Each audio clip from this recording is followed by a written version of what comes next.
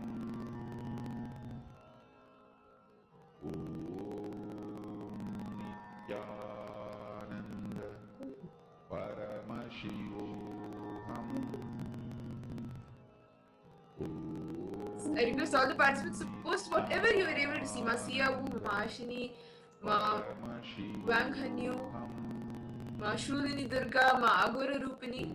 All of you can post whatever Swamiji showed you. Any color, the size of the size of the fruit.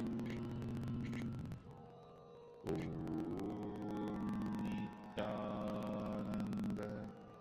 Paramashivoham.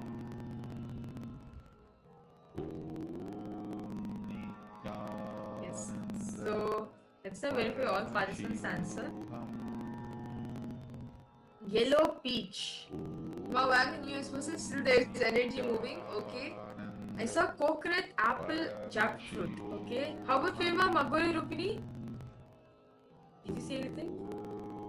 Manapan, papaya. Okay, that's nice. You saw papaya. Okay, so let's now verify the answers for all the participants. So the exact fruit which we are projecting for all of you is a mango stain. So this is the image that was being projected. You can see it's purple and like reddish, and inside it's white. There's slightly green. I think many of you have gotten the colors.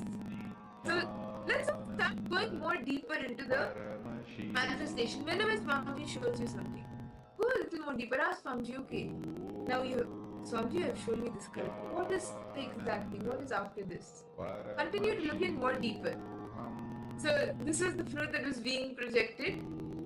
And okay, let's now verify all the participants' answer. Okay, well, this is like kind of like a purple color kind of fruit. I saw coconut, apple, and jackfruit. Apple is sort of like you got the color, ma. Like it's sort of having the color of apple. So, ma, Ashni, you're getting shapes and you're getting colors. So now try focusing on getting the exact image itself, or the exact thing itself. Okay. So with that, now let us all enter into the next session of our day, where all of us will today throughout the day will be seeing and learning different techniques, different sciences of how you can manifest the best health. So let us all now enter into the first session, as we will be listening to elaborate. We'll be listening to Swamiji elaborately explain all these truths. So on the first session for all the participants, we are going to be understanding the science of Jiva Samadhi. As today, all of you are going to be initiating the science of Jiva Samadhi. So let us now listen to this truth directly revealed by Swamiji on the science of Jiva Samadhi.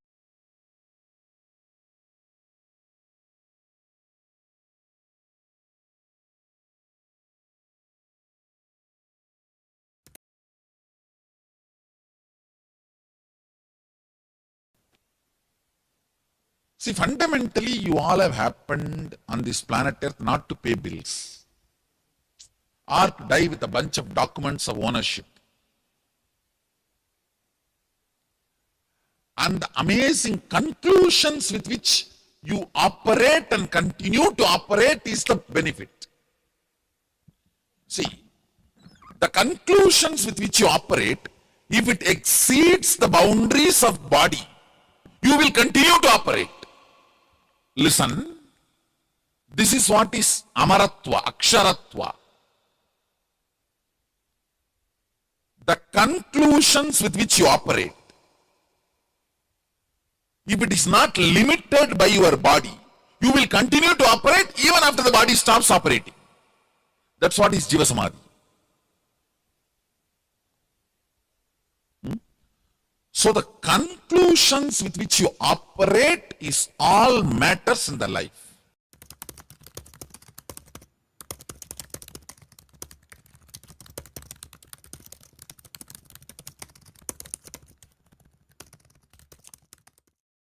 See, there are various samadhis in Hindu tradition.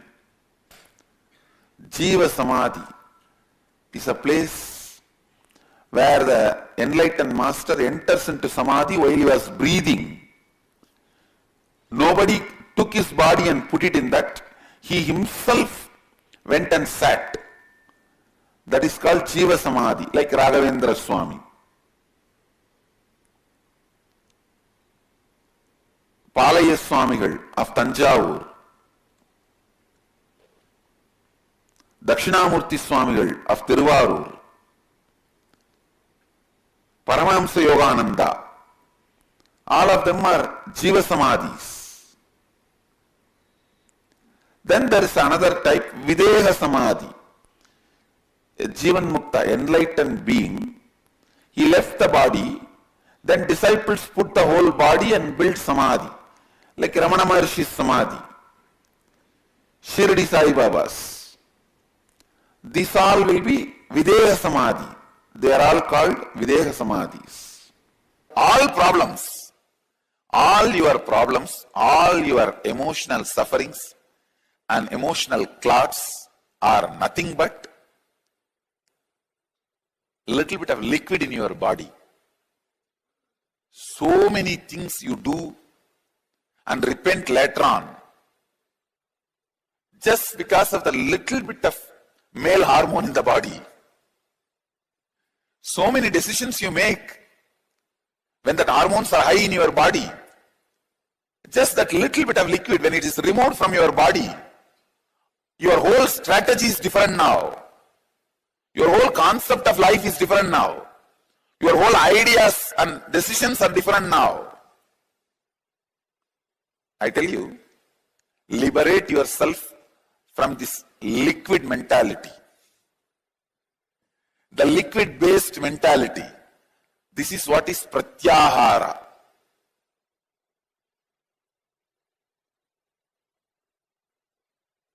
Understand? Pratyahara means not being forced to take any decision by body fluids. Anger, lust, fear, greed, attention. Please understand, attention need is not male hormones action, it is female hormones action. For male hormone, it's a lust. For female hormone, it is attention need. That is why male want to get rid of the lust quickly, because it's like a prison. Female want to relax into it, because it's like a AC room. There's a big difference between the male's need and the female's wants. And same way, every body fluid is associated with one strong emotion. I tell you, know, learn how to handle, make decisions independent of your body fluids. You will live a solid life. You will live a fulfilling life.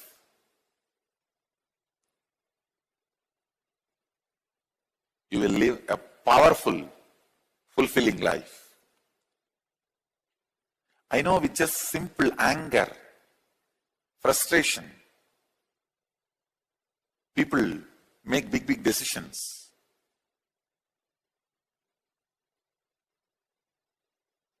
One brahmachari came to me and said he wanted to leave the ashram a few days before. I asked why. Because the structuring department has fired him, scolded him.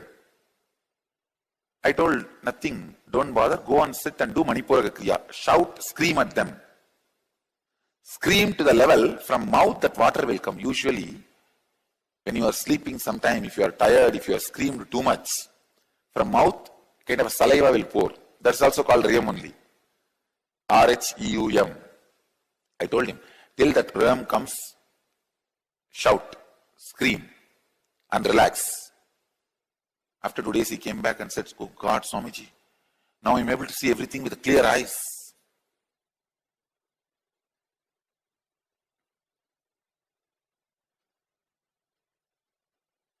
When you clear the body fluids, you make stable decisions. Man who makes stable decisions, not influenced by body fluids, or the mental patterns and setups created by body fluids, is yogi. This capacity is pratyahara.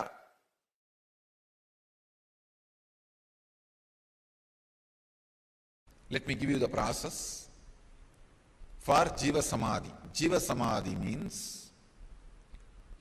all the 9 fluids which are running your body.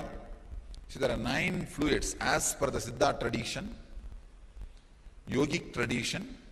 There are 9 fluids, body fluids, responsible for running your body. They are called Navapashana, 9 poisons. Please understand, in Siddha tradition, the word Pashana not just means poison which kills you. It's like a certain high quality alive chemicals are called Pashana. But the Pashana word is unfortunately translated as poison. In English, we don't have any other word. So I am just allowing that word. Maybe I can use the word catalyst agent. Instead of the word poison, I can translate catalyst agent. The word for Pashana means these 9 body fluids, if it is properly handled, will keep you alive. If they are imbalanced, will kill you. Blood and the water in the eyes, saliva, and the kaba in the nose, the 9 body fluids, the seminal fluid, these 9 body fluids are called Navapashana, 9 poisons. If you are able to, instead of the word poison, let us use the word catalyst agents. The 9 catalysts, if you are able to produce all these 9 catalysts without any input from the outer world, like desire, please understand, desire is an input that immediately produces the semen, body fluid, and water immediately produces blood flow. Each input from the outer world immediately produces certain catalyst agent in your system. Without any input from outer world, if you can produce all these 9 catalyst agents in your body, you are a Siddha who can sit in Jiva Samadhi. Means your body can be buried, but you will be alive forever. Even without your body, you will be alive forever. Understand this science? Now let me continue on this samyama. So any catalyst agent of your body, if you are able to produce without any input from the outer world, please understand, then you are liberated from that sense. For example, a man whose seminal production or the egg production, in the woman's body the egg production, or in the men's body seminal production, is independent of the desire, fantasy. He is liberated from the urge to reproduce, and his love becomes such pure, his love is not controlled by the hormones. If your love is controlled by the hormones, it will always be related to blood relationship. Understand? All blood relationships are hormone relationships, not blood relationships. We are using a polite word, blood relationship. It's hormonal relationship, which came from hormone. Whether you are your wife or the son or the daughter, or all the relationships happened because of the hormones. Then his love is beyond the hormonal relationships. Only he can radiate universal love. Understand? When your body seminal production activity is liberated from the outside desires and fantasies, you are free from the urge to reproduce, and you are now free to install energy into anything. You can give life to anything. You don't need another womb to create a life. You don't need another human body to give life. You can just make a statue and touch that, and that will become alive. That is the science of prana pratishtha. Normal human life, he is not only free from the urge to reproduce, he is liberated from the normal body physical actions which is necessary to infuse life into something. He can infuse life into anything just by look. Just a look is enough. He infuses life. Just if he touches, that's enough. A stone will be filled with prana, life. This is the science how the deities are installed by enlightened masters. Just their sparsha diksha, when they touch, the energy is infused into it. They don't even actually need to touch. Touch is like one more act to satisfy the people that it has been energized. Otherwise, just a look is enough. Look is enough to infuse energy into the body or a stone or a metal or anything. Now, this technique, the Samyama and the Vishuddhi Chakra, can liberate you from all the 9 catalyst agent production inputs. Please understand. For all the 9 catalyst agent production, whatever input you need from the outer world, you can be liberated from all that input. You can be liberated from all that input. Understand? That's the important thing. And you can go on be producing it so that your body is, now, I can say that you are alive. Like Raghavendra Swamigal of Vrindavan, a great yogi, he is still alive, sitting. Don't think he is dead. It is Jiva Samadhi. He is there alive. Still his beats roll. Please understand. If you go in the silent night times, put your ears on that Samadhi, you can very clearly listen the beats rolling and that sound of the Ramanama, that mantra, that some murmuring. You will not be able to hear exact Rama sound, but that somebody is sitting there and humming or uttering some words in rhythmic way that can be heard very clearly. I am not promoting any superstitions. I am not telling you lies. I am telling you from my experience. If you have intelligence, go and check it. Still, he is there counting the beats. He is in Samadhi, Jiva Samadhi. And the beats are moving just to prove he is in Jiva Samadhi. Patanjali is one of the greatest inner scientists.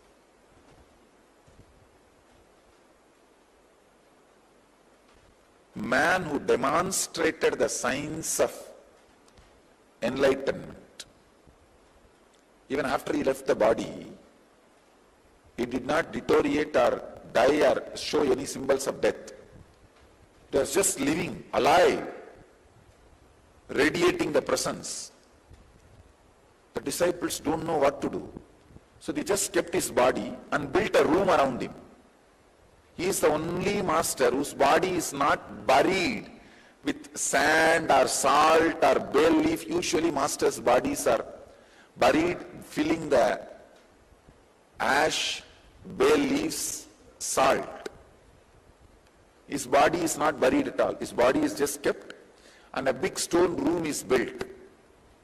He is living there. His Jiva Samadhi is there. He became one with Nataraja. That is why the Nataraja's Murti is installed there. And he loved to wear the sacred beads, Rudraksha. So that whole hall is decorated with Rudraksha. They made a Rudraksha Mandapa in his memory. And Nataraja. He did not want his own Murti to be installed, but the disciples put his Murti also in the side. But as a main deity, he became a Nataraja. So he became one with that. Chidakasa Chitampara Nataraja. So his Nataraja's Murti is there, and side his Murti is also there, his form. The form with which he operated in the body, that body is also there. If you are helped by yoga in any form, you are indebted to him. Anybody wants to experience his presence should go there. You should not miss the opportunity of going to Rameshwaram. Even if you are not able to go this time, you need to go back. Sometime when you come back again, don't miss, mark it as a point to go to Rameshwaram and see his physical presence. We have some of the great masters' physical body retained as it is, mummified. Not the mummifying of the Egyptian way of mummifying is totally different. They are able to only maintain the body. Our guys are able to maintain the body as the center of the cosmic or conscious functions. When the Vedic tradition way of mummifying happens, not only body doesn't get spoiled and it stays, it continues to be the center of their conscious operations. The cognition is taken, buddhi works, the works, responses happen, they continue to be the center of their conscious activities. That is why your prayers are fulfilled in their presence. If you pray to a mummy, your prayers will not be answered. Because the physical part is retained, but not the response part. Here, the response part is retained. The pure cognition, the and buddhi is retained. And same way, Srirangam, still Ramanujas, Udayavar, Ramanujas, Acharya's body is there as it is. You can see the nails growing, the hand lines, the palm lines, the eyebrow hairs, all that you can see even now.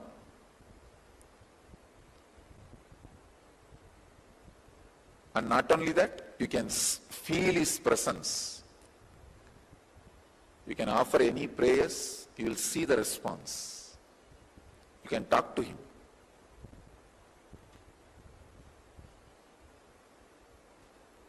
I am telling you from my experience. Because I have been helped, I am telling you this.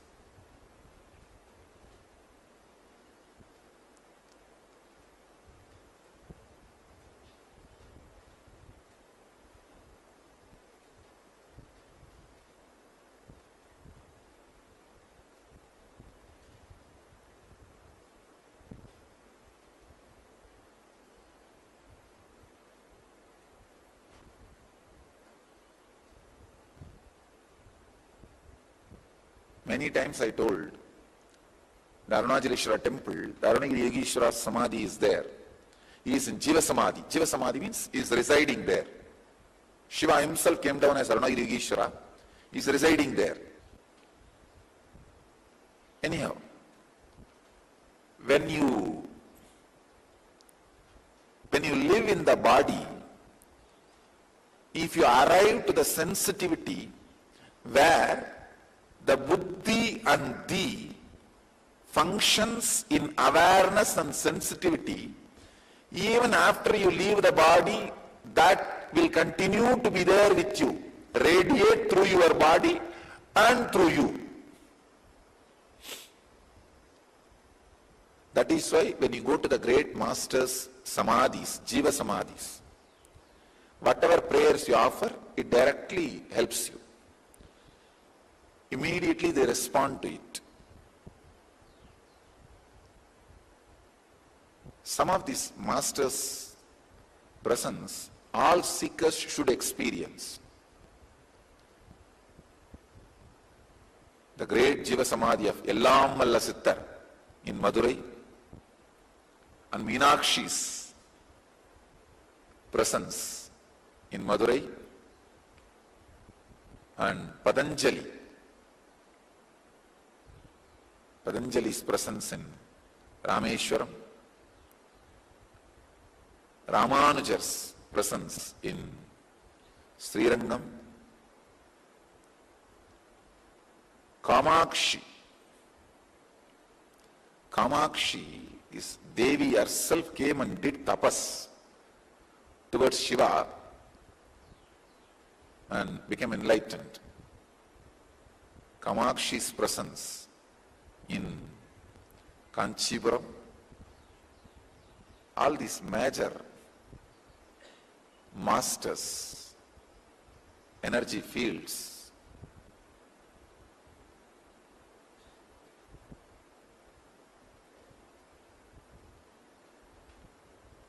they all radiate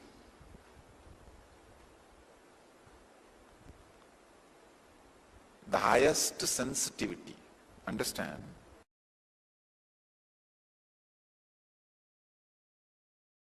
Understand, it is not that in those days, even now, so many beings achieved the space of Mahadeva, is just moving around here and there.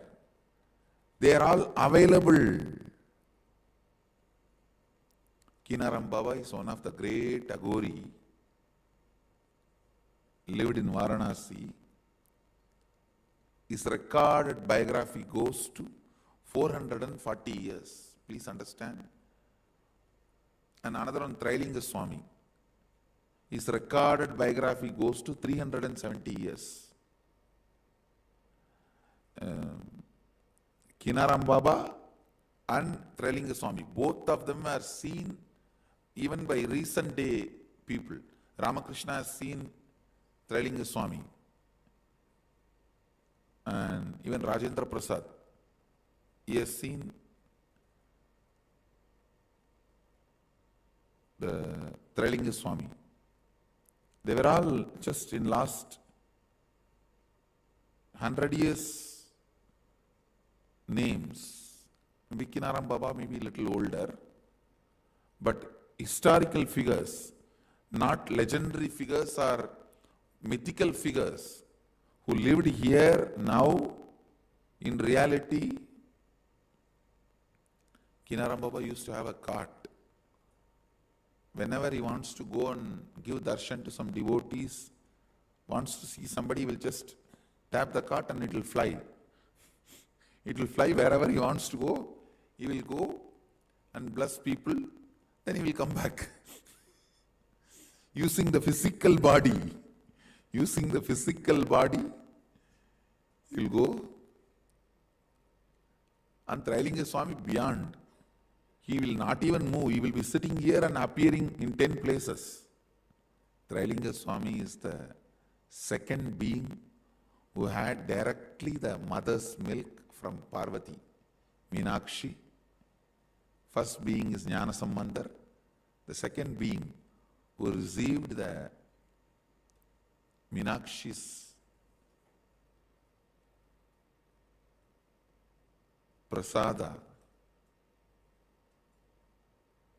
and sitting here among all these beings, millions of people who radiated Mahadeva's space walked in this city.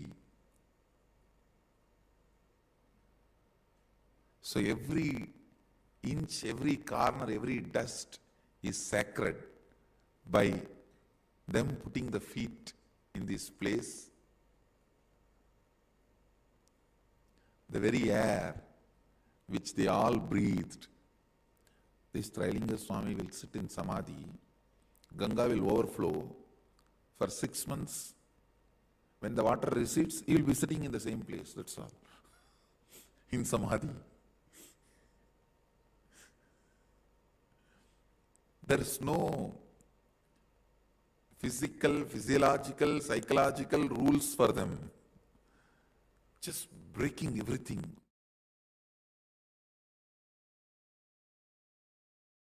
Just like mummification in Egypt, that is a smaller level. It is a science which can take you up to Swargaloka. Only deification can take you to Kailasa. Because Hindus have mastered this science in a much grander and ultimate way. Deification is 1,000 times greater, powerful methodology than mummification. Mummification can lead you up to Swargaloka. Bhur, Bhuva, Suva. Not more than that. You can be at the most Indra. Maximum. Not even that. All that. It's not that everyone who goes to Swargaloka becomes Indra. No.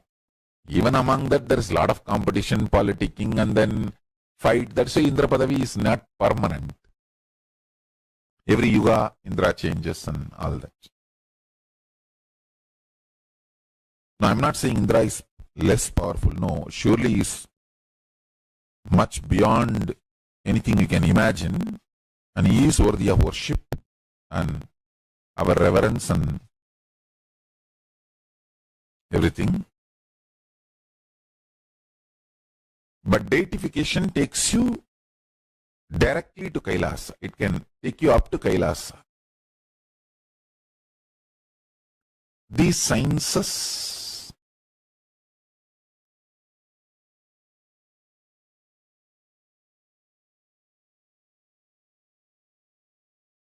will be revealed more and more detailed from Kailasa. And also there is another one level of deification, like Kaya Kalpa, making your body so pure and detoxed that even after you stop using your body, you are not dead. The body doesn't stink or go through any of the symptoms of death, like Paramahamsa Yogananda in the modern day, and my own guru, Iccha Swamigal, Raghupati Yogi. None of their body showed any symptoms of death. I think in Tamil Satsang I revealed how after 3 days his body automatically locked itself into Bhatmasana when we were about to give Jiva Samadhi for him. And there are eyewitnesses. I am not telling you stories.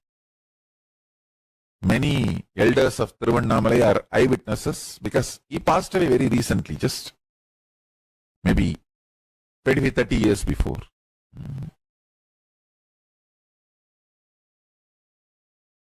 Just few years before Kuppamal passed away, Vibhudanandapuri passed away, he passed away. So there are many people still alive in Tiruvannamalai who are eyewitnesses for this whole happening. That science of Jiva Samadhi, achieving Jiva Samadhi, Swarupa Samadhi, it's called. That science, actually, Jiva Samadhi is one level and next level is Swarupa Samadhi. That science only I am revealing in the form of Kaya Kalpa Yoga.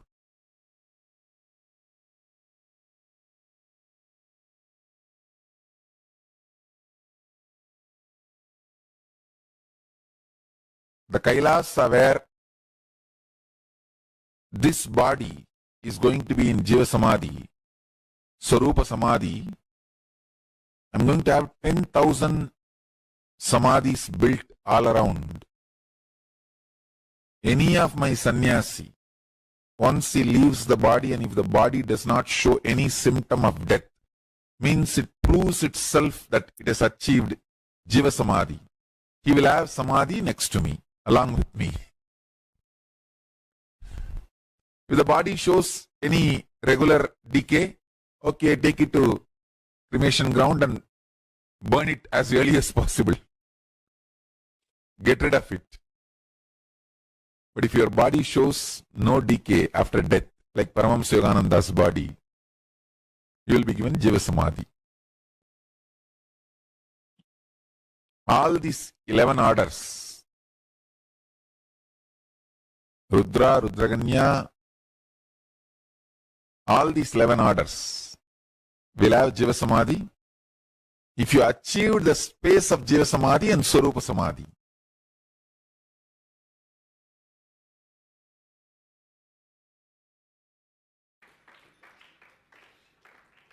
Listen. Listen. Deciding for life.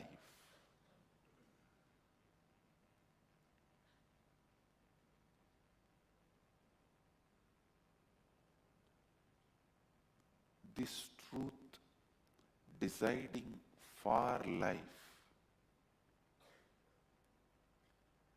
need to be internalized from multiple angles, and you need to complete from multiple angles. I have seen whenever people get pain, they say, Swamiji, death is much better than this pain, please. People come and tell me, I tell them, no.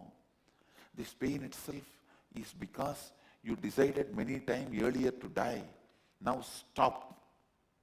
Stop deciding death. Decide life. You will walk out of this pain. You will burn this pain, melt this pain and get out. If you decide always for life, even if your body is not functioning, you will be in Jiva Samadhi, eternal life.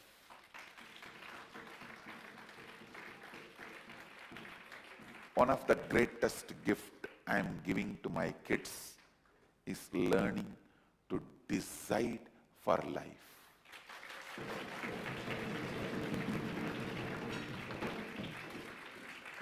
I will create the pure biomemories, muscle memories, which decides only for life, never taken a single decision against life.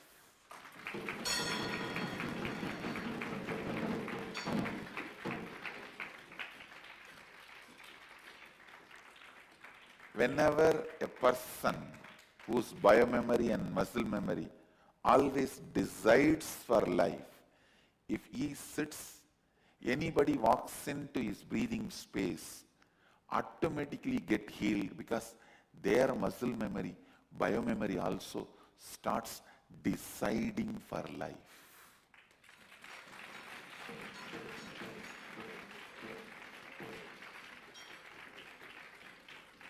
Last few days one drama is going on. One devotee came for healing. The moment I put my hand on the head and heal, the body becomes all right. After a few hours, it is back to the same condition by evening. I was wondering what is going on. Why? Then I saw so many thousands of decisions she made against life. When I am putting the hand, the biomemory loves life and it comes back to life. And it heals itself. It says, yes, yes, I want to live. And after a few hours, no, I think it is all not right. And the Swami mesmerized me to live. I don't think I am capable, it is possible. And it goes back to disease.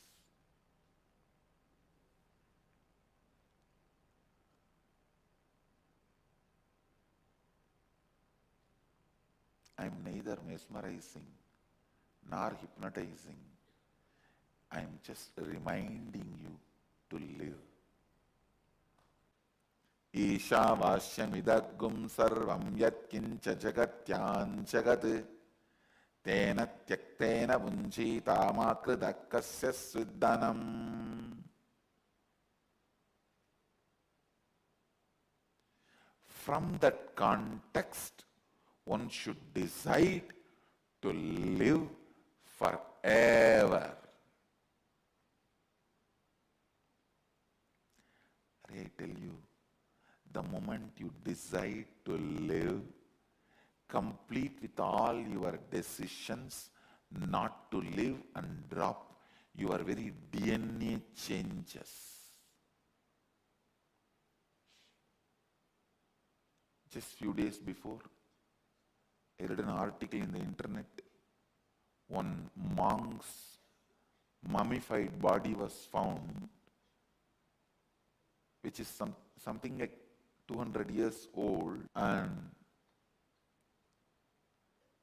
Dalai Lama's personal physician, he is also a monk. He went and checked the body and declared that monk is not dead. He is still in meditative state. He declared that monk is in the state of duktam. In Sanskrit we call it turiyam. In Pali it is duktam.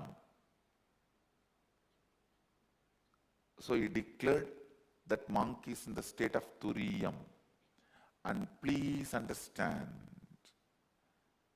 the body was mummified monk, found preserved in Mongolia, and I do accept what this Buddhist doctor declared about this monk. Seeing his body, I related with his consciousness. And I saw what this doctor, physician of Dalai Lama, who is also a Buddhist monk, what he declared, that monk is not dead. I accept that, and it is true, he is not dead. He has reached a space, he may not use this body again, but he is not dead. If he is dead 200 years, the hair, body, everything cannot be so intact. And above all, only the Eastern mystics and monks can understand the science of not using the body but not being dead. It is called Jiva samadhi in Eastern traditions. Only the mystics can understand this science and this truth. After seeing the body of this monk, I am very clear this monk is in the state of turiyam, duktam in Pali, turiyam in Sanskrit. And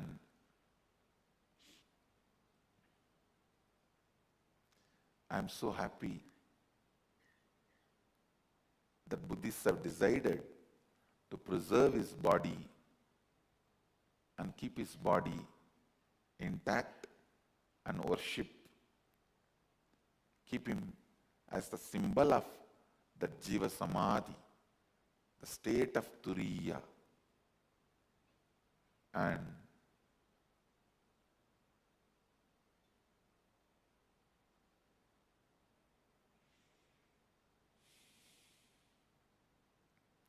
it is just clear decision to live. See, any of you want to achieve this state, I tell you, all you need to do is only one. Just complete with all your incompletions, your decisions made consciously, unconsciously against life. Nothing should make you powerless. Nothing can make you powerless. Life is available to you eternally. Eternal life is available to you. Always decide for life.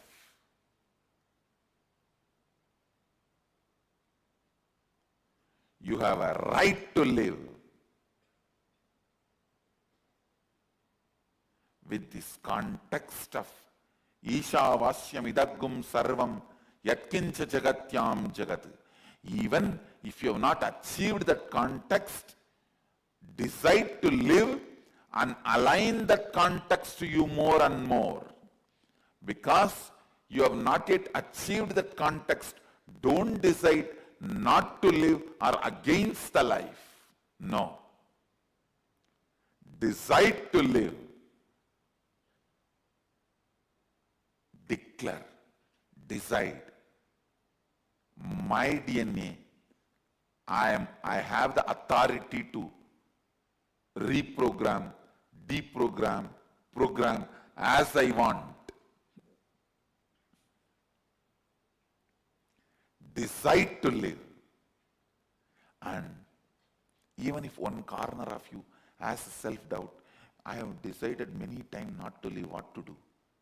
I don't care. Now I am deciding to live.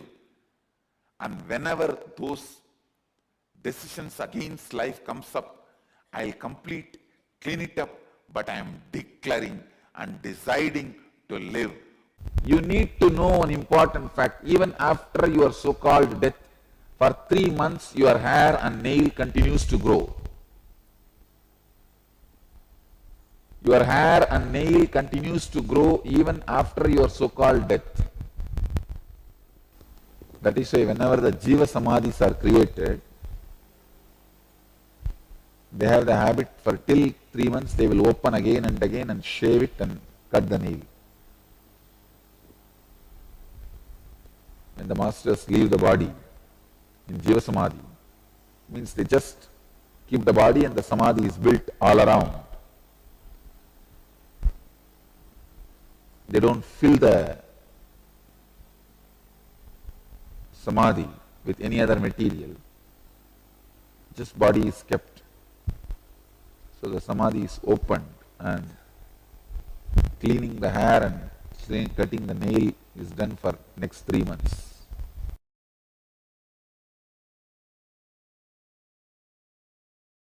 Body is constantly changing. Mind is constantly changing. But you don't get perplexed by the change because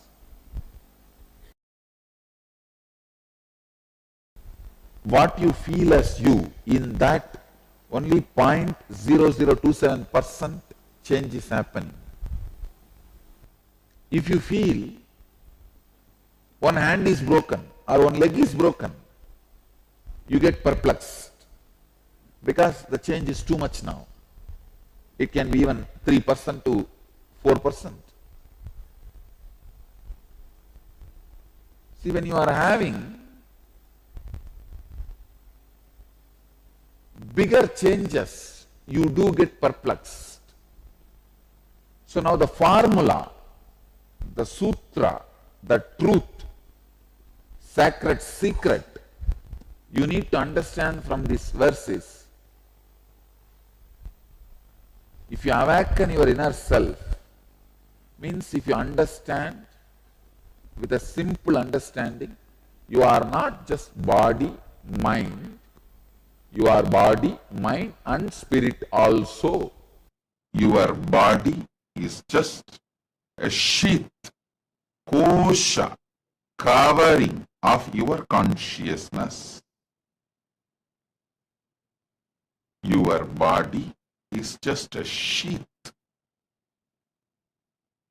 covering of your consciousness. Your consciousness can design, redesign, develop your body as you want. Decide to remember your consciousness. You are the supreme authority. Declare your supremacy over your will, your mind, your body, and decide. Ultimate, very Paramashiva himself is manifesting through your consciousness into your will, persistence, will, mind, and body. Repeatedly, I am telling you,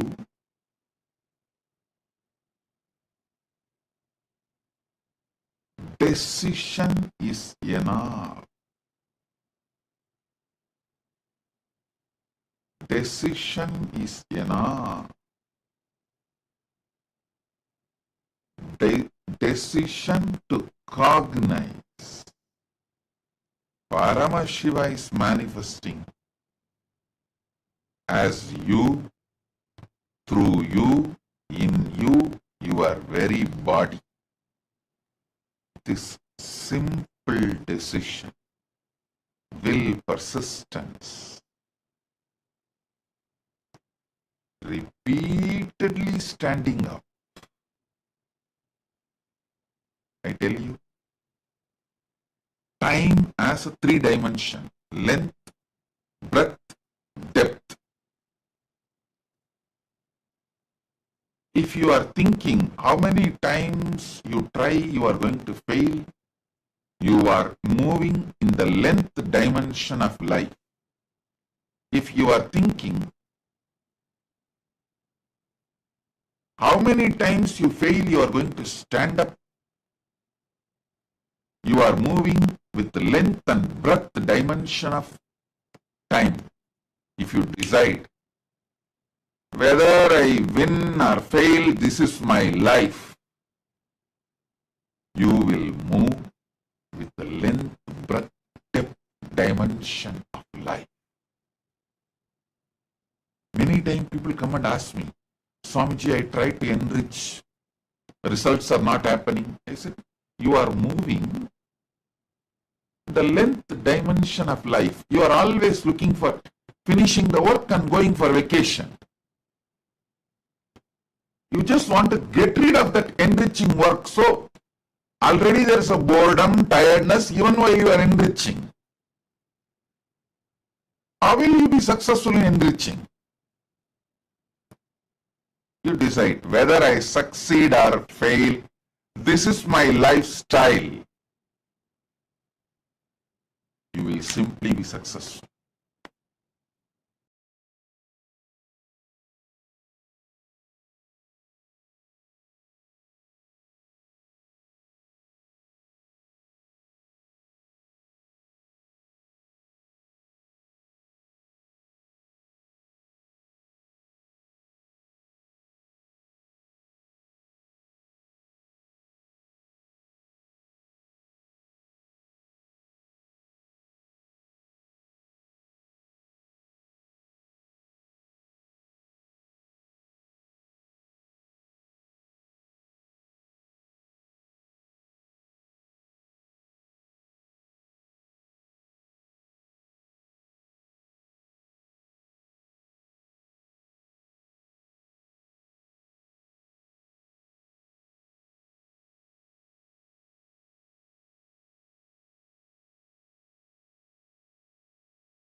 Nityananda, to all participants. That was a beautiful revelation from Swamiji on the science of Jiva Samadhi. So you understand, Jiva Samadhi is one of the most ancient and powerful sciences that exist in Hinduism. Just as we said, even our ancestors, just recently, the recent time, Trilinga Swami and many other, even if you take the life of Paramahamsa Yogananda, many days after leaving the body also the physical body does not deteriorate. That shows that the person, the being, has attained the Jiva body. The body may be physically not like alive, which we connect to, but still it is breathing. Still the being is there and breathing. Actually, even if you go near the body, you will actually be able to feel the breath happening. And the science of Jiva Samadhi is a very powerful science that Hinduism offers and has, and many enlightened beings have experienced this space of Jiva Samadhi. There's actually a very beautiful science by Swamiji, not just Swamiji actually, Hinduism, where you're at living. You're there forever. Like all of us know for a fact that, as of now, that our body is right. We know for a fact that this body does. But as Swamiji says, Hinduism has a very beautiful science called samadhi. You live for eternity. Where you can live for eternity. This is a science of Jiva, where you are there in the body. You're actually, but it's just that you're not accessing in this realm. That's all. But you are still alive. You are breathing, and that is the science of Jiva Samadhi. So many enlightened masters, even till recently, we take during Ramakrishna's Bhagavad Paramahamsa but Ramakrishna Para's time also, Swami was there. He lived for 100 years, and even after he continued to exist in the Samadhi. How we are understanding the science of Jiva Samadhi, the space of Jiva Samadhi. Chandrasekharaya, ma Vanhanyu, ma Vanmevi, ma Siyavu. How many of you are understanding the science of Jiva Samadhi?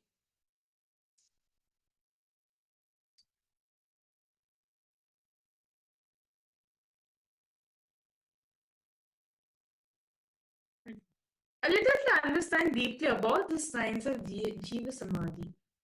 Jiva Samadhi means alive. Person being alive. Meaning Jiva, what? Life, right? Living. A person who's living is the science of Jiva Samadhi. Beautifully Swamiji revealed, right? What exactly is science of Jiva Samadhi? Swamiji said, without any input from outer world, if you can just use all the 9 catalyst agents in your body, you are a siddha. Who can say that Jiva means your body can be buried, but you'll be alive forever. Even without your body, you'll be alive. You'll be forever. This is the sign of Jiva Samadhi. You are alive. You are alive, you are living. It's just that you're not available through this body alone. And even you may, what we see as we leaving the body, that you may have left this realm. But still the 9 fluids of your body, the 9 catalysts in your body will still be functioning, will still be happening in you. The Swamiji says that, see, the only thing you need for experiencing Jiva Samadhi in your is always decide for life.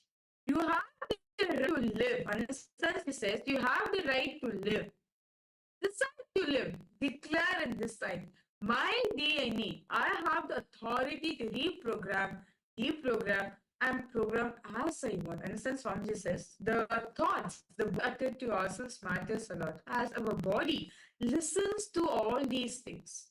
If you continuously say yourself, right? If you continuously say that I am incomplete, or let's say continuously negative words around yourself, your body responds back in the form of diseases in your life. To give an example, if you keep on saying, I can't take more, I can't take responsibility, it's just so hard for me, I'm not able to take it. This reflects back as a shoulder blade pain happening in you.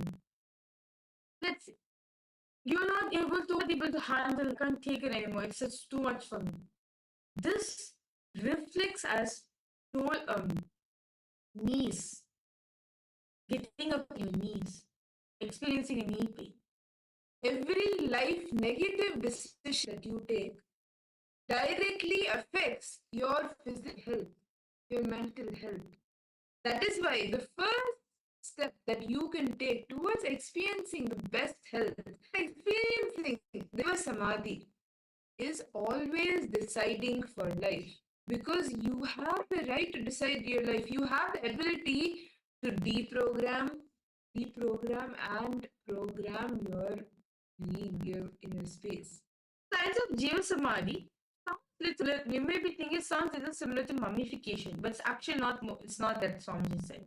See, there is no physical, physiological, psychological rules breaking everything. Mummification can lead you up to Swargaloka, Bhuvasuva, the third loka, not more than that. But Jiva Samadhi, this time of deification, takes you directly to Maha Kailasa. Understand? What means this mummification to go up to Swarga, not more than that. But this type of Jiva Samadhi, as per Hinduism, it takes you to all the way to Maha Kailasa itself, because the sense is such that you're alive. You're eternally living. It is just that you're not using this body. That's all. You're alive. To give certain examples like Ramanujacharya, this body in Sri Lanka, India, even till date, if you go next to him, you can feel him breathing. You can actually see the nails growing in him. If you keep a thread under the nose, you will see that thread moving up and down. And the nails are growing. That is, as being Ramanujacharya, he is in the Jiva Samadhi. He is living. It's only that what he is understand as being alive, in that dimension he is not there. He is still alive. He is living. Like very beautifully, Bhagavan Krishna says in the second chapter, 17th verse of the Bhagavad Gita, he says, Avinashutu tvedhi yena sarvamidam tatam vinashamayasya nakaschit kartumarhati. He says, know it to be indestructible, by which all the body is pervaded. Nothing can destroy the Understand? Our consciousness is imperishable, cannot be destroyed. You are living for eternity. Understand? It says, this type of Jiva Samadhi, literally, you are alive. You are the available eternity has soul in you, which is the consciousness in you, is eternal. Is this eternity? Yes? All participants understanding. See, what is the source energy in your Jiva Samadhi? Your inner space, right? Your inner space is the Siddha Bhasha. The consciousness which is there in you is imperishable. Nothing can disturb, nothing can perish it.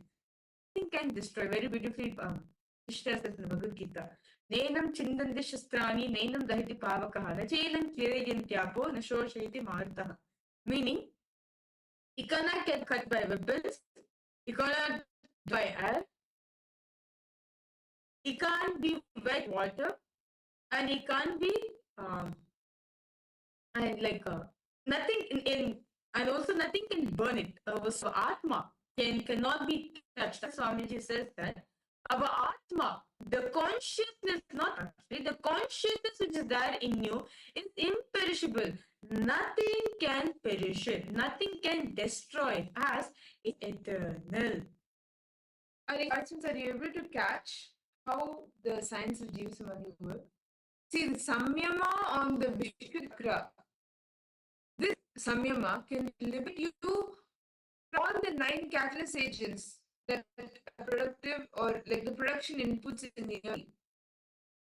The samyama, the Vishwachakra, can liberate you from that.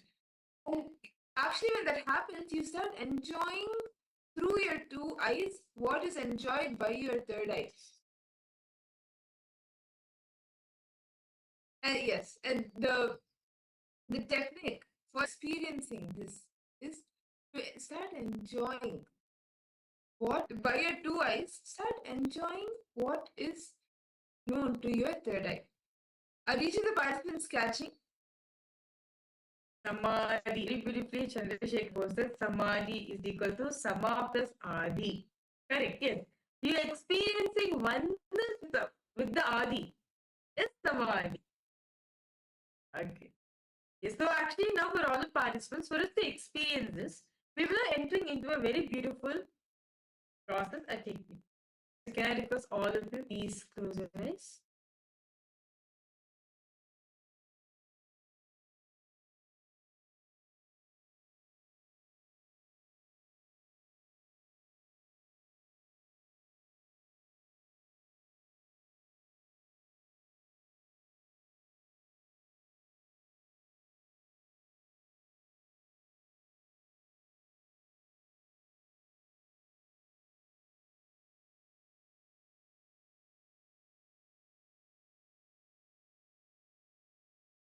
Relax yourself.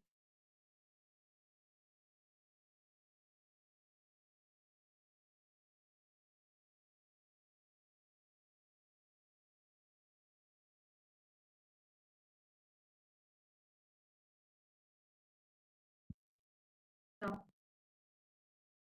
start enjoying through your 2 eyes. Whatever is enjoyed by your 2 eyes, start enjoying it with your 2 eyes. Start seeing it with your 2 eyes and enjoy it.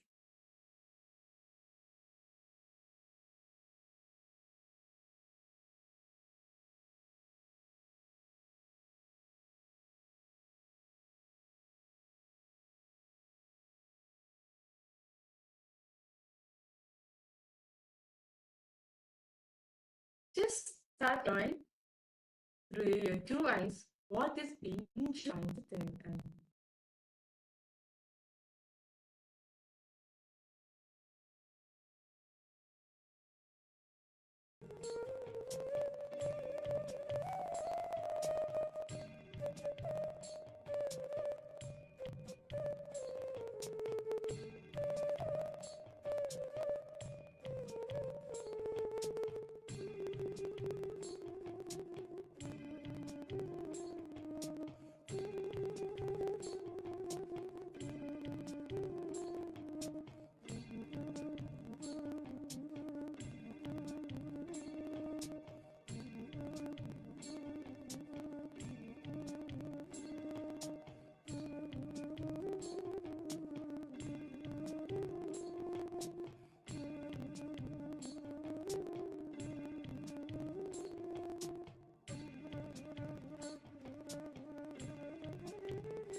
See, as we are always deciding for life, always deciding for life and saying yes for life because you have the right to live. This, you will be able to experience the situation in space. The best, you will be able to manifest the best. And can I ask all the participants, let us all take a few minutes to analyze what are all the decisions we made against life. What are all the decisions that we have negative decisions? Take a few minutes, analyze this, write down. Ask all the participants to bring your pen. And pen down 11 situations when you made decisions against life. Whether it was through your thought currents that you entertained life, or the thought trends that you entertained against life. All of these decisions, the thought trends or thought currents, whatever you took against I could have participants, please pen them down. Because understand, all of these are the different incompletion you carry within you and a certain based on a certain incident. So I request all the participants to take a few minutes to pen this down. Yeah, actually, this is a very beautiful, powerful exercise. I'll just share one of the incidents that happened in Gurukul. So one of the kids, he had very high eye power, and like if he doesn't wear the glasses, it was very hard for him to see. Everything would be blurred. So Swamiji just told him one day, like to write down the completion where he took a where Swamiji actually revealed in the satsang, and Swamiji shared how the life negative decisions or decisions against life directly affect the health and how we can heal from the eye problem, from the vision. So this Balasan, he wrote down the completion, he wrote down all the decisions that he took against life, and he completed with them. He went to Kalabhirava, he completed with them, and he went for rest for that day. Next morning, as he got up and he was searching for his glass, for the spec, he took it and he wore it. When he wore it, everything was bloody. Like everything was, he couldn't see anything. So then he was like confused what was happening. He removed the specs and see everything clearly. Then again he wore it and he was taking it. He was like trying to understand what was happening. And then he realized that his eyes have been healed. And he just kept like cast away through the glass away because he didn't need it anymore. Just completion, all the actions against life. Completion with any life negative disease that can heal you physically, mentally, what you are going now. And even like from now, always listening to take actions for life will make sure that you manifest best health. So I request all the participants to intensely write down at least 11 times where you took decisions against life. The thought currents or the thought trends which you had against life.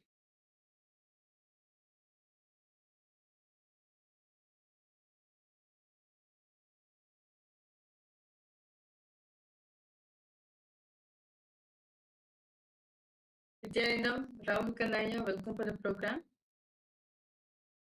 Yes, we see several participants logged in. Nityananda to each and every one of you.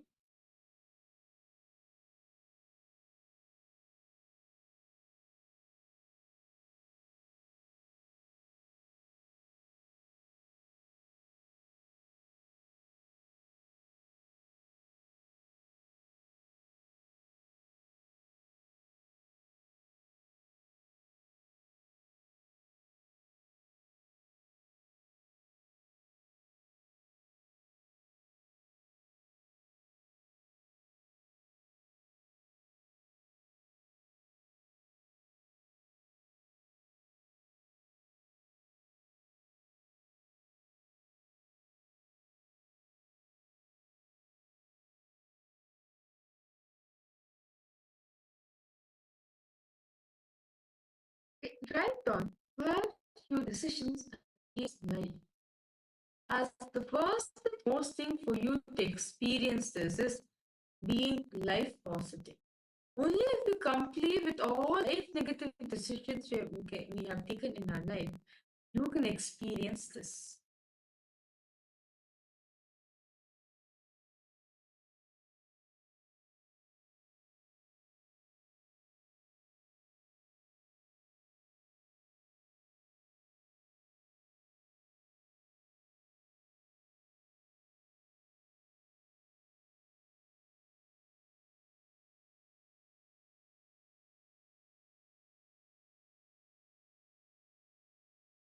Wherever you have taken decisions against life based on past memories. For example, you wanted to take up a new job, you got the opportunity, but immediately within you, when the opportunity came, you decided, no, no, no.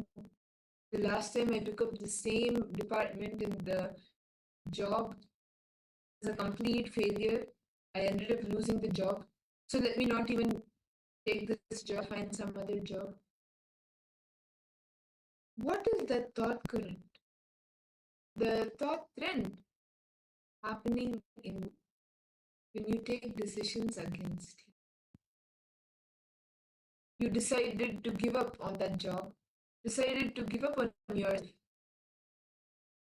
decided to take yourself as a possibility that yes, I can, even if I failed in the past, now, new job, I can rebuild, I can make it successful. But instead you decided to give up and not take the job. Whatever it is. 11 such times, at least 11 such times you can write as well. When you took decisions against life.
Yogis and Enlightened Beings. Each of you can write down when we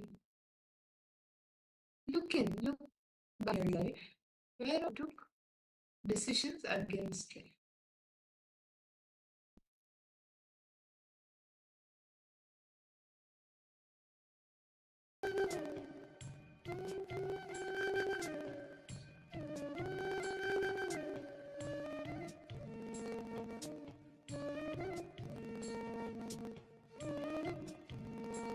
Now, for each of the incidents that you have, whether it is related to job, family, any incidents, life negative decisions that you make, whatever aspect of your life it may be related to, I request each of the participants to look at that incident, look into that thought pattern, write down.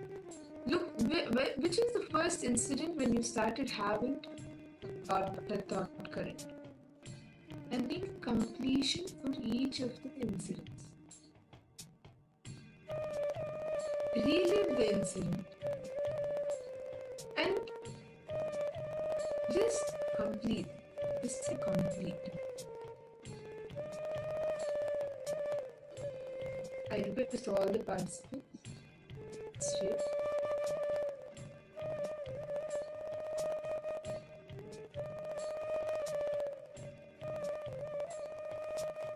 Relax.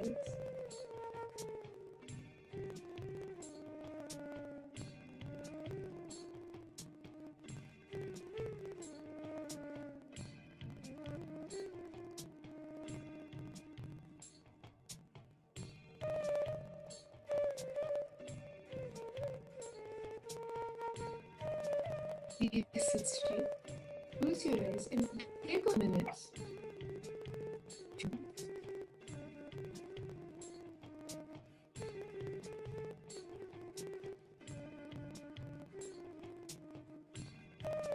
Constantly forget your present text. All the ideas that you have presently. And pick up only the incident that you have written. One by one, pick up the incident. Start reliving it and reliving it. Authentically relive it. Consciously forgetting the present context means if the incident happened when you were 7 years old, where your mother shouted at you and you had asked for a chocolate, your mother had shouted at you and told you that you may get case or you may fall sick. And at that point of time, you started feeling my mother always shoots at me, is not going to give me what I want. All of the thought currents that you had, which till now you may be cherishing and projecting it in other aspects of life, that life will not give me what I want. All of these go right now. If you look back at that incident with your present understanding, you may feel that time she shouted at me for my own good, so I stayed healthy. But when the incident happened, with the maturity level you had at that point, where the incompletion was created, and which till date you are cherishing on, holding on to, creating in yourself. So back to that, dropping the present context that you have, the present understanding that you have, go back to that incident, relive it authentically. Go back to that same age, same body, same mind, same space, same place, same mental setup, identity, same power. Experience the entire situation as it was. Go through the entire incident again and relive it. Each incident you can pick up one by one and relive it at least 5 times. Please pick up the first incident and do the reliving process.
Nityananda, I hope participants, all of you have been able to do the reliving and relieving.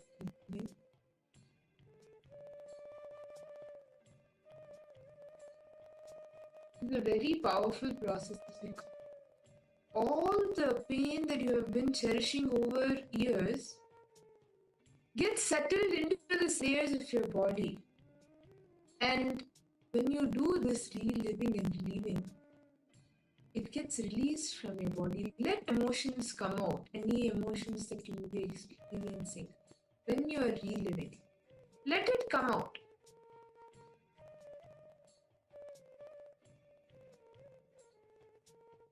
And get relieved from your inner space.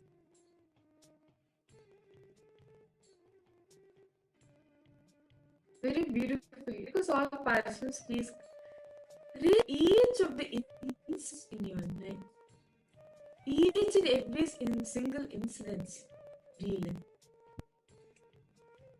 As very beautifully says, decide to powerfully yourself, decide powerfully to yourself to decide for life. From the context of Kurvan neve hakmaani jiji vishe chadagum samaha Evam tvayina nyatheto na karma lipyate nare. Meaning, I decide to live. My decision for life. From now, not only consciously, but even unconsciously, subconsciously, I will not entertain against them. I will entertain only decisions for them. Decide to strongly decide that I'm going to take decisions for life only. Hereafter, any decisions coming in my way, I'm going to take it out of pure for me. So with that context, the context which is being described in the Iccha Mrityu, decide for life. Always say, yes, let me not give up. Let me manifest. Do not take any life negative decisions. Always decide for life. What next? And with that, yes, for life, with that decision to decide for, should we turn it into a manifestation? Today, throughout the day, we'll be testing a very interesting power, the power of body scanning, and also the power of Aushadha Darshana. So what we will be doing in this round is you will be scanning yourself. You will be connecting to Swamiji, scanning yourself. What are you going through? See, many times we think that we know our body, we know what is happening. Okay, I have diabetes, I'm having rashes. You see what you, based on some symptoms, you tell the doctor that you have this problem. And you say, okay, I have this issue, and you start taking medicines for that without knowing what side effects the medicines itself have on you, or the actual source of the problem. What is the source of the problem? What is the source of the illness, the disease?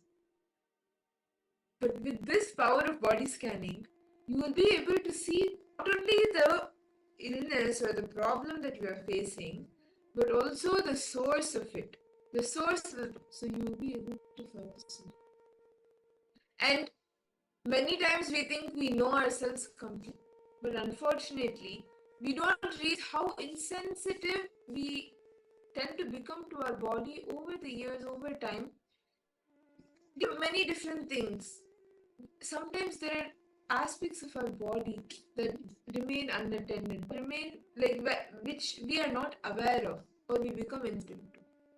So what you will be doing now is you will be scanning yourself. What is actually happening in you? You will be observing how your body is functioning, how the functions of your body is going on, how your breathing is happening, how the blood circulation is happening. Every part of your body you will be scanning now. So can I request all participants to sit straight, intensely chant the Mahavakya, connect to Swamiji, and close your eyes.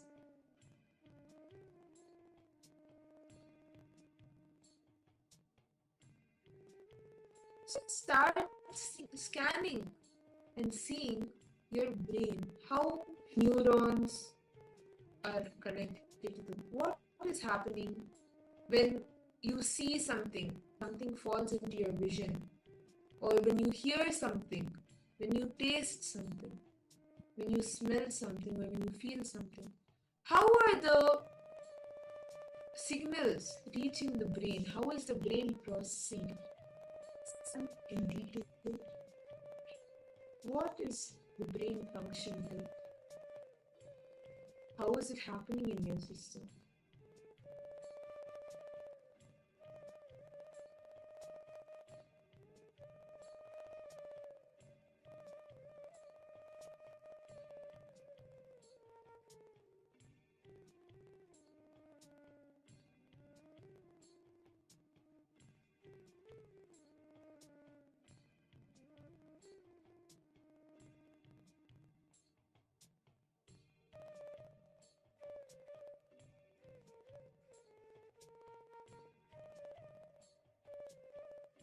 Scan and experience the entire being.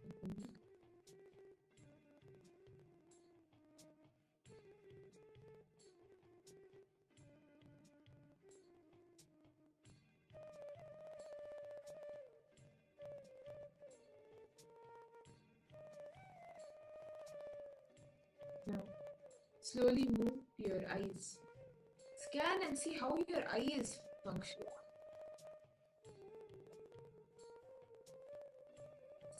Scan how, when you see something, the reflection happens in your eyes and how the signals are passed on. How do you see the things in front of you? How does the entire function happen?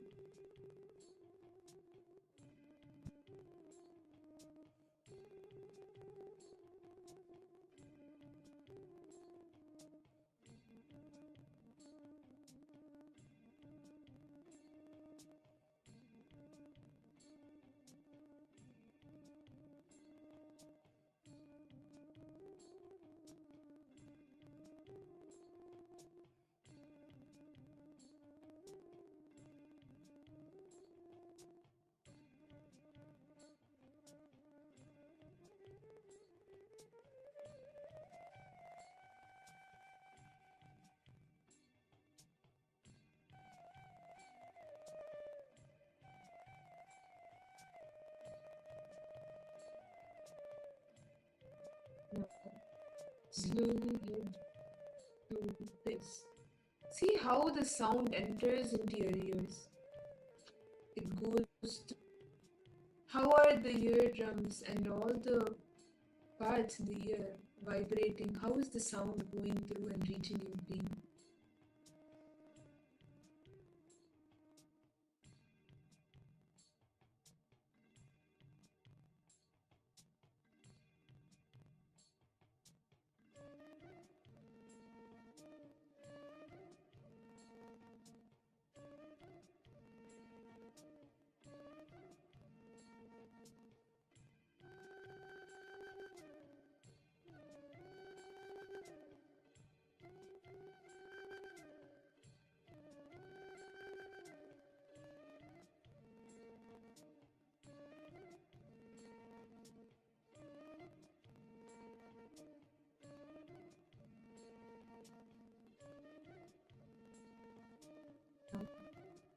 Start seeing how your in the mouth the saliva is generated and how you chew when you are eating, how functions happen, the entire digestive process.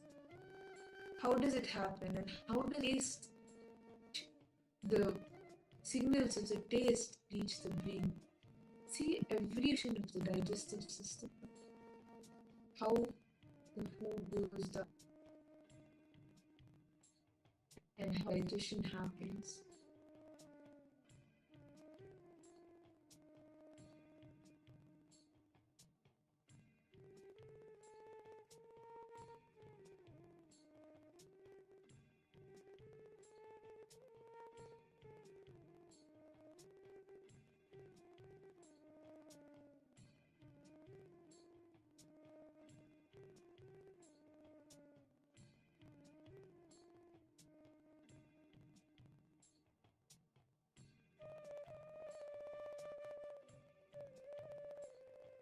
Now, studying how the heart is functioning, the heart and the lung functioning.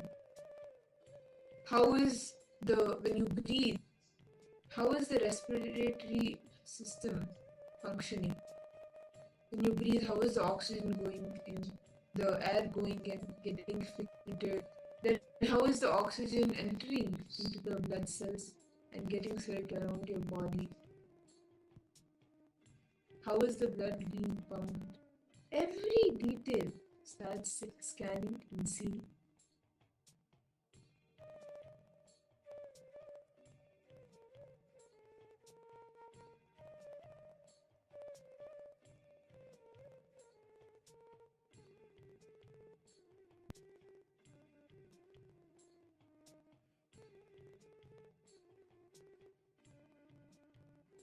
start seeing how it is our functioning.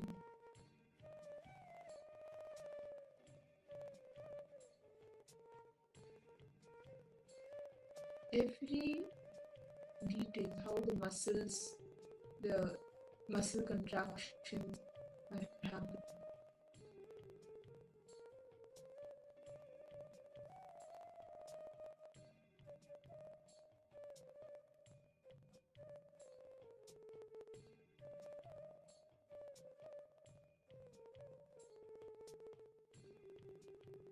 Now, I request all the participants, please relax.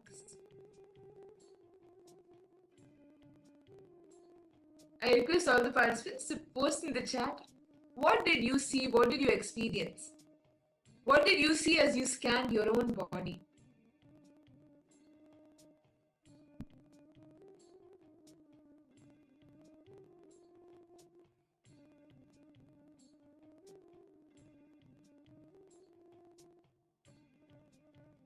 Rahul,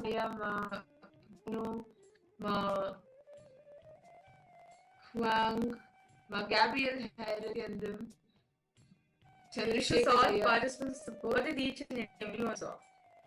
We just did a round of self-body scanning. Mashri Gujitari reports, I feel more connected to my body now. See, well, it's very true. So says that when disease is starting to happen in your body, right, it clearly shows that how you're not connected to your body. How you're so not involved, how you feel so not connected to the body. That is why disease is happening, so that you can put more attention in your body. But in the first place itself, if you give the attention to your body, to connect, understand to it, then you will know the prevention methods, how to prevent yourself from any diseases. Like to give an example, Swamiji always says, right? Only when you become aware of your body, only when you start relating with your body, you start appreciating, we will start managing type of body we want. Otherwise, what we do is like, there's a very beautiful saying in Taoism, where it says, when the fit our feet, we forget the feet. When the belt fits us, we forget about the hips. When the necklace fits on our neck, forget about the neck. So when we are in this life, right? So basically, we don't relate with our body. We completely forget it. When we connect with it more, only when we connect with it, understand, bring awareness to it, we will even prevent ourselves from such diseases. Okay. Rahul Kanaya, what did you say? Yeah? What did you see? My hand going, your pose, I felt my heart beating weak, my eyes are dry. My Anhoy, I just request him, my Anhoy, you can just do some honey water every day. You can take honey, mix in water, just like 1 glass. Before in the bed, just take it one, you will see that will be healed for you. It's just that too much of dehydration which is happening in you. You can just take like a water, mix with some honey and you drink it, it will be fine. Yes. Man hui jeng. Okay. Now, with that, throughout the day we will be manifesting different levels of body scanning. Now with that, let us all enter into the next session of our day. Chandrasekhar pose, my body anahata chakra high, heat ma, what reason?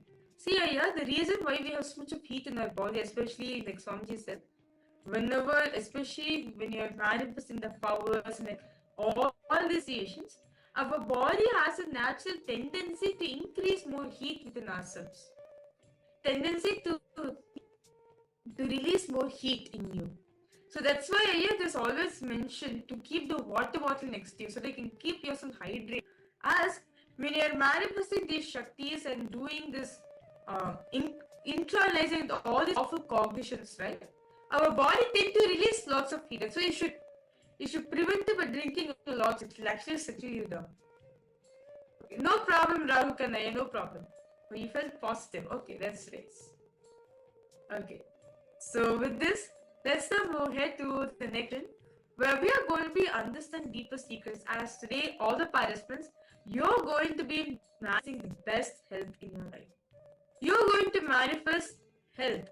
What is it that's stopping you to manifest Arogya? As in this session, you're going to be understanding Arogya. What is health as per Hinduism? What does Hinduism have to say about this? Let us know into this beautiful.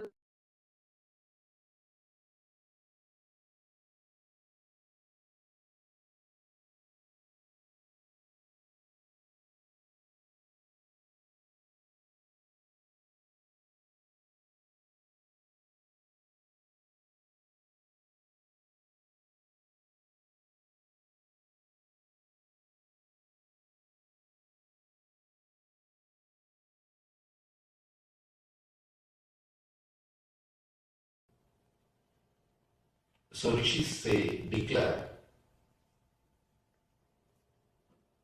any disease is nothing but a cloud in your body, in your mind. Just like clouds, this also will pass, this also will move. We work intensely to cure once we fall sick, but somehow we don't try to prevent. Because when you are healthy, you take your body for granted. You take your health for granted. When you are healthy, you don't even remember your body. The definition of health is, if you are able to forget your boundary, you are healthy. If you are able to forget your body, you are healthy. There's a beautiful saying in Taoism, when the shoe fits, leg is forgotten. When the belt fits, belly is forgotten. When the chain fits, neck is forgotten. You forget. If you are healthy, you forget your whole body. You don't remember your body. You don't remember your boundary. You don't think that I should do something to maintain my health. One more thing. We always think no diseaseness as a health. If you are not going to any hospital, if you are not taking any medicine, if you are able to manage your day-to-day routine without any medication, you think you are healthy.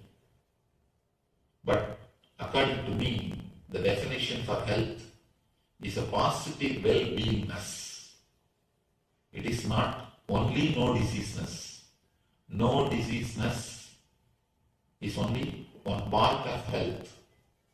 There is something more to health than simple no diseaseness. The positive well-being. Positive well-being more than no diseaseness is what I call health. Life. If you look at the life from the point of view of the masters, ancient masters, the rishis, they say it is just to be lived in a blissful way. They say Anandam Brahma Navyajana. There is a quotation in Sanskrit. It means existence is bliss. Don't waste it by missing it. Existence is the very existence. Your very life, your very breathing, your very living in this body is bliss. They say the body is filled with nectar, with bliss. The very life is bliss. And then they advise, please don't waste it by not enjoying it, by not experiencing it. First, few basic truths, basic understandings. One, health is not just absence of illness. If you are not in the hospital, if you are in the house, don't think you are healthy. Health is not just absence of illness. It is something more than that. It is well-being. Just because you are not in the hospital, absence of disease does not mean you are healthy. First truth. I want you to internalize these few truths so that we will further work on some homeworks. Second, health is a state of physical, psychological, emotional and spiritual well-being where you feel life is good. Rarely, sometimes when you wake up in the morning, maybe for 10 minutes or less than 10 minutes, you will feel life is good. Wow. But very rarely you feel that. Those are the moments you are healthy. But in the modern day, especially city life, the stress level is so high, you forgot like this, sometimes you even feel life is good. Health is a state of physical, psychological, emotional and spiritual well-being. I wanted you to understand not only your patterns or engram, even the way you feel about you is very important for your health. Even if you don't have any external stress, but if you have a wrong idea about you, that itself can destroy your health. I have seen many villages. They don't have any stress. They are not in corporate companies. They don't need to get up and just eat their breakfast while driving and land in the corporate office and whole day get kicked by the boss, and the evening come back and just sit in front of TV for 1 hour and fall asleep. No, they don't live that life. Many Indian villages still retain their innocent life. Morning slowly they will wake up around 9 o'clock, come and sit in the village tea shop and drink the tea and talk the whole politics and story, everything till 12 o'clock. Then slowly 1 o'clock take bath and go around and see the land, the agriculture happening, come back 7 o'clock and sit in front of TV till 10 in the night, fall asleep. There are people, even they fall sick and they also don't live long because the concepts they carry about themselves, the ideas they carry about themselves. Not only the active pattern, the passive beliefs you have also affects your system, also affects your health. See, there was a time 140 was the diabetes sugar level. Overnight, when the Diabetes Association decided that they are not having job, they brought it down to 100. 60% of the country suddenly became diabetic overnight.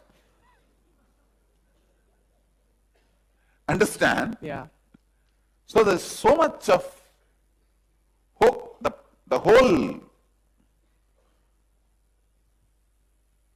drama, vested interest going on.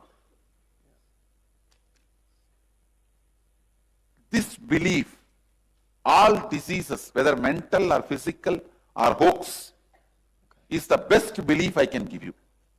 Got it. And with any belief, till it becomes your realization, there will be little struggle.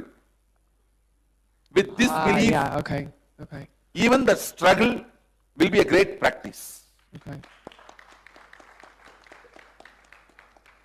See, with any belief, till it becomes realization, there will be little struggle. Even if that little struggle is there, this belief will be the best practice. So, more and more drilling this belief into your system, more and more completing all other ideas other than this belief. See, when every time, then when you face the disease as your reality, you will only be in the mood of completion, because disease is hoax. This is the ultimate law. Anything other than this should be completed, not entertained. So more and more, and one more thing you guys need to understand. there are tons of powers sitting inside us only for us. They are all waiting just for us to recognize them. For example, just because you can't bend and touch your feet, you think you have a stiff body. Only suddenly, some rare occasion, you will realize your capacity to bend back and touch your calf muscle. In some emergency situations, you will realize, you will understand, oh God, I thought I have a stiff body. Only now I realize I have this power. How many of you have had this kind of experience in your life? No, I am telling you, even mentally we have like this many unrecognized powers. When I am telling you this kind of ultimate laws of life, disease is a hoax. When you apply this ferociously into you, you will open up those unrecognized powers to your day-to-day life. You would have always believed, even if you catch a cold or cough, you can't run your daily life. When you open up ferociously to this kind of truths, suddenly you will realize there are tons of things which you can do. Very recently, one of my Swami, he had a fracture and lived with that fracture for 30 days. Because he lived with it, it got healed. Really? Hairline crack, it got healed.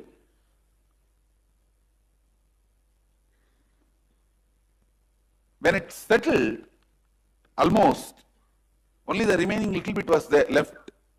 He went for X-ray and the doctor said, it happened and over now. You don't need now any medical attention. You just go.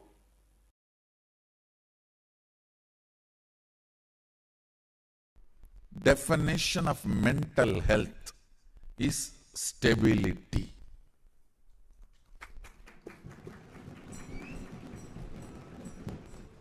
In anything you do, stability is the definition of mental health.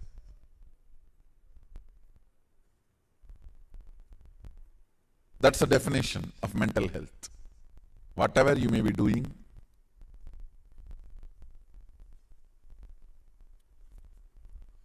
but stability is the stability is the scale to measure your mental health. Will persistence is the scale to measure your conscious growth. Understand? If you consciously grow, you will have amazing will persistence. The unit to find out whether you are becoming healthy or not is the quality of your day and night. Means what kind of awareness and consciousness you are able to retain in your body during daytime, what kind of a deep rest you are able to have in your body in the night time. That is the scale, whether you are healthy or not. If you sleep in the daytime, you are physically sick. If you don't sleep in the night time, you are mentally sick. If you sleep in the daytime, you are physically sick. If you don't sleep in the night time, you are mentally sick. Whole day you feel like sleeping, but you are not able to sleep. That is psychologically sick. The unit to measure your physical health is the quality of your day. Unit to measure your mental health is stability. Unit to measure your conscious growth is will persistence. Health means not letting your chemicals, hormones disturb your thinking towards your goal. Pitta, fatigue, stops your flow towards your goal. You are not healthy. Pitta, fatigue, if it stops your thinking towards your goal, you are not healthy. Means when you are sitting in your puja and satsang, if you fall asleep, pitta, fatigue, is taking over you and stopping you flowing towards your goal. You are not healthy. Something seriously need to be done.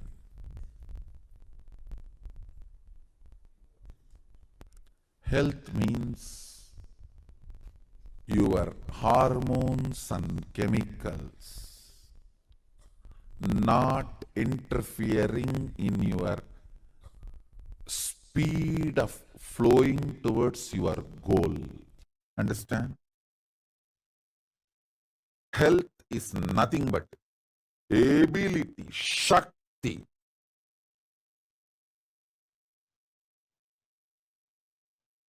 to digest anything put inside the body. Food or information. Food or information, anything.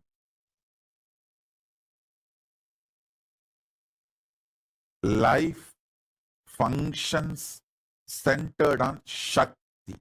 Law of life is Shakti. I'm using two words, mental health and mental wealth. Mental health is being happy. Mental wealth is ability to be creative. Last 3 years, I'm just sitting in one room, literally. Only the 2-digit number of people I have seen in last 3 years. Listen, I'm repeating. Only the 2-digit number of people I have seen in last 3 years.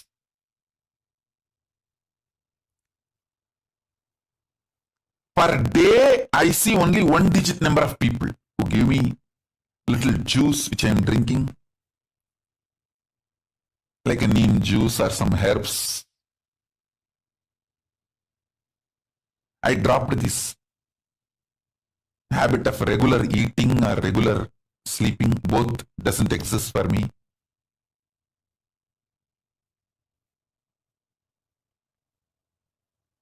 Sitting in one room, no food, no sleep, no people.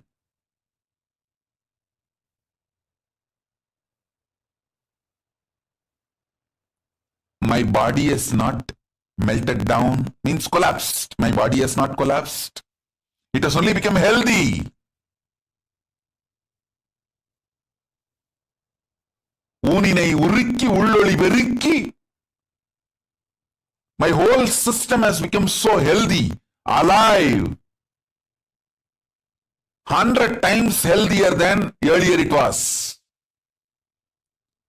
Of course, even the question of mental collapse does not exist. Not only neither my mind collapsed, it is so alive, active, creative, manifesting all the great gifts of Kailasa to all of you. Consciousness becomes so powerful in this tapas. It can manifest anywhere, anything, for anyone, wherever you are.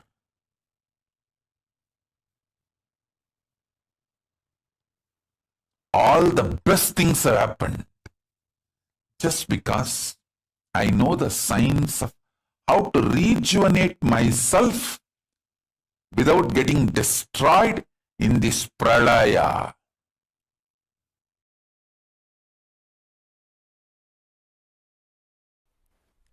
Whatever you believe, your body makes that into reality.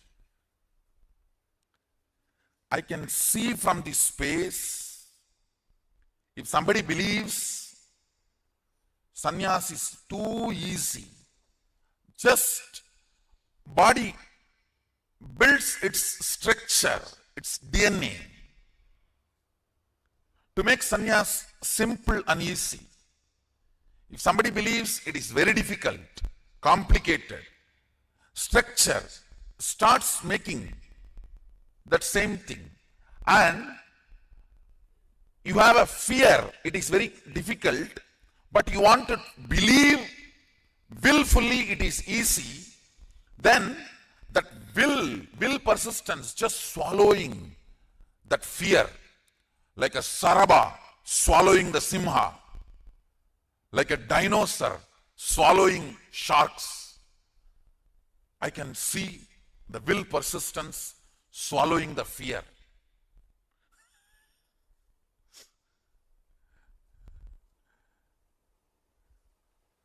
If you feel living in this place is the best, I am seeing you manifest that. If you feel there is problems here, I may not be in tune with this now, then I see that same thing getting manifested. If you feel the fear is there, I may not be successful, I may not fit in, but with will persistence you want to feel, no, I will fit in, this is the best place. Then I see the will persistence behaving like a sharaba. I am really seeing this whole semi-solid existence. I am actually sitting on the threshold.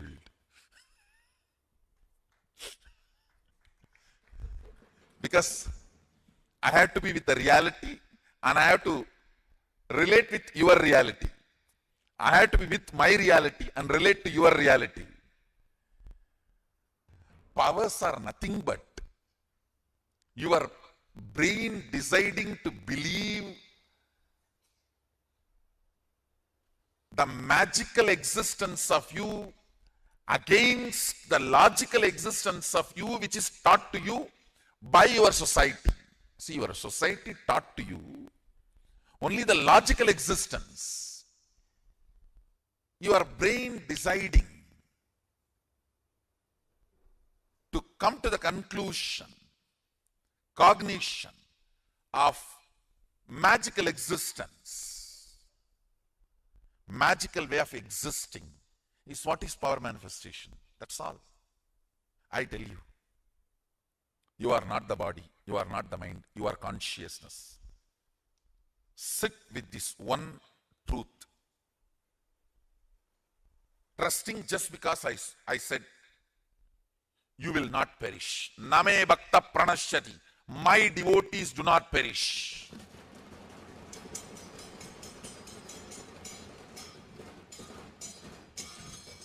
When you come to the conclusion, your consciousness, your pleasures will change. Your purpose of existence will change. Why you want to exist will change. I tell you, whatever you feel as you, whatever you concluded as you, whether you like it or not, just by your breathing you spread that. If you are joyful, by your breathing you spread that. Listen, I am not 4D theater, Universal Studio to shake you and give you the experience of earthquake, accident. No. I don't need to do any of that. My words are enough. I tell you, really I tell you, Today I'll make you experience how liquid you are.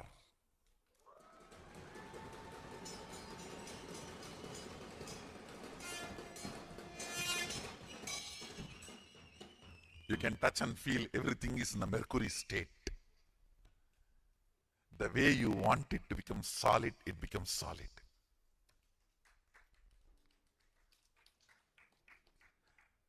Your cognition solidifies it. That is what is consolidation. Your cognition solidifies it, consolidates it. Sit as pure consciousness. If you don't know how to visualize it, you can decide to visualize Mahasadashiva. The form here carved with thousands of heads means all the heads here are your heads. The head of the Indra, head of the Chandra, head of the Surya, head of the Shani, head of the Guru, head of the person who is sitting in Batala, everything is part of your head, your neck. All those identities are your identities. Sit with that cognition. You may not know how to come to the conclusion about consciousness. So come to this decision, conclusion.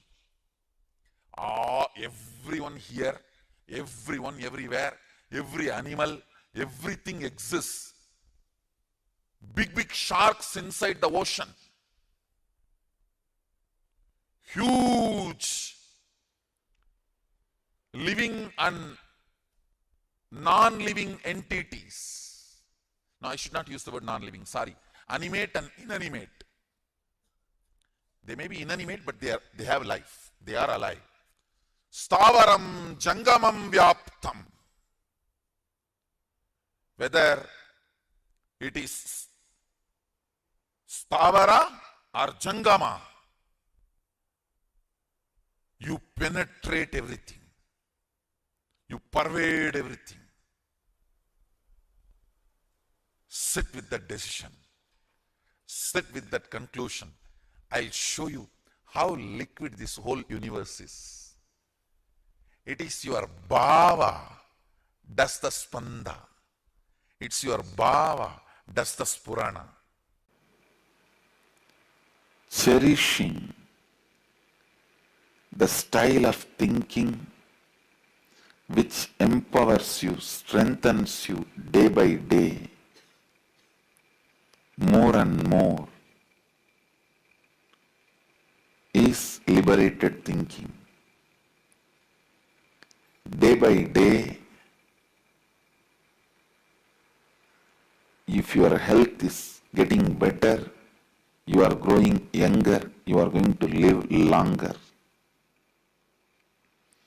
If day by day your health is deteriorating,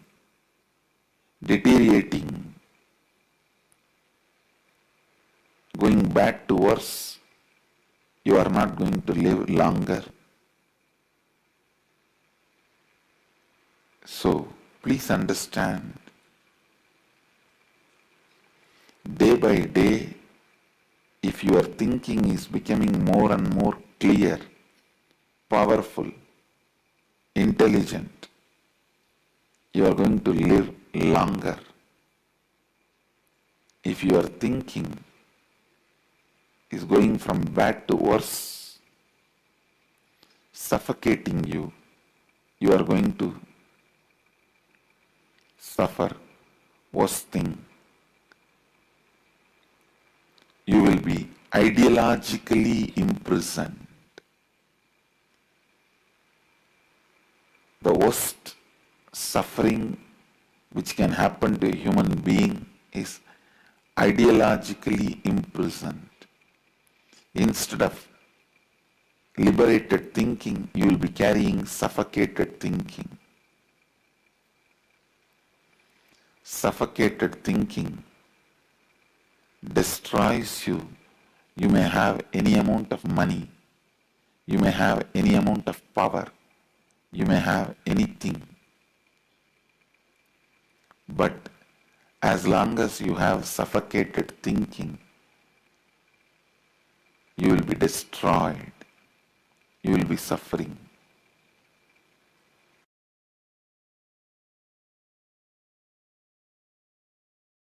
In reality, you have a huge pot belly, can't move the body, too heavy. If you decide, understanding this fundamental principle, that demarcations of the past, present, future. For example, you think the present condition of your body is either yogic, unhealthy, or bogic, very luxurious and destroying, but not yogic. Maybe if you become sincere, in the future you may have yogic. These are all the thought currents usually run in your mind. Now the statement I am making, please understand. If you decide consciously you should have a yogic body, well built, 6-pack or 8-pack or muscled and fully flexible and energetic yogic body.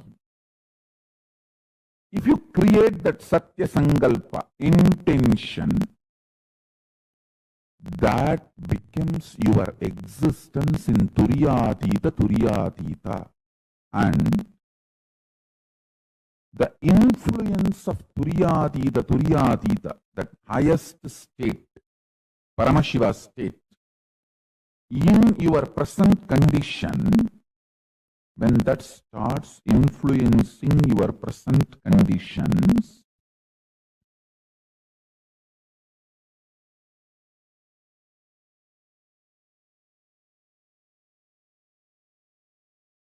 the demarcation of the past, present, future will just become a faded delusion. I can say faded delusory memory. You will start manifesting more and more your pure Satya Sankalpa, Shiva Sankalpa. That is why in puja we say, Mama Sankalpam Shiva Sankalpamastu.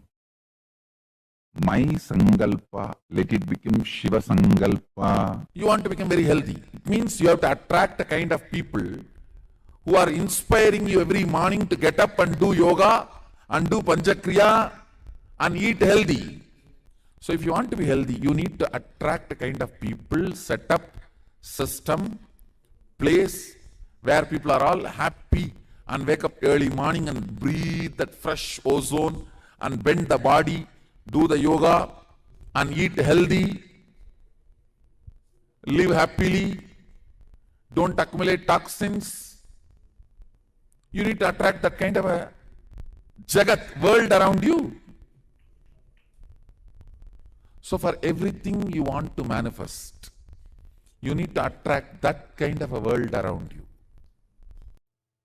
Listen, person who can play with long numbers digitally and linguistically will not fall sick, because the ability of brain handling number and language simultaneously increases the brain's capacity to automate all the automatic actions needed to happen in your body to keep your body and mind healthy.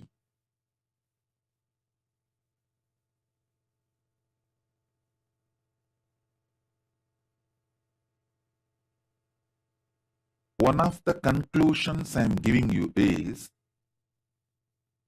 our grandparents who knows the table by heart, 100 into 100, they will tell simply in 1 second, live long, healthy, because your brain, when it develops the capacity to convert the number to language and process it in language, and result gets converted again back to number, this capacity, the brain simultaneously develops the capacity to give command to your liver, kidney, intestine, everything to work synergetically. Synergy of your brain to work with the number, work with the internal organ is one and the same. Your health and your ability to process the number is directly connected.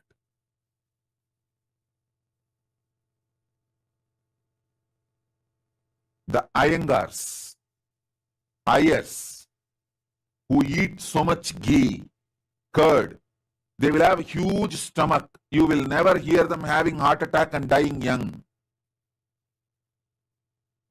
They will have huge bellies. You won't hear them having heart attack and dying young. They will be living 90, 100, comfortably pulling that huge belly.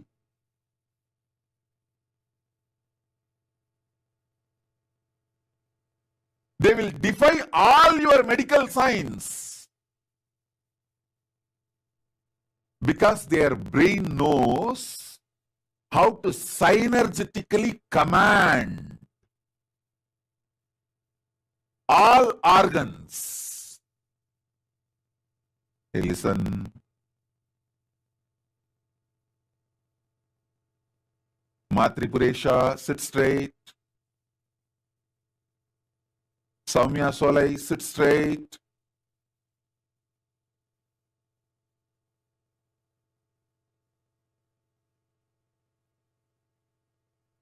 All medical understandings about the belly, fat, everything, these Iyengars and Ayers will defy just because of this one capacity. Healing the body, keeping the body synergetically healthy without any external medication is possible just by making the man's capacity to handle number into his mother tongue and process it and convert the result from his mother tongue back to digit.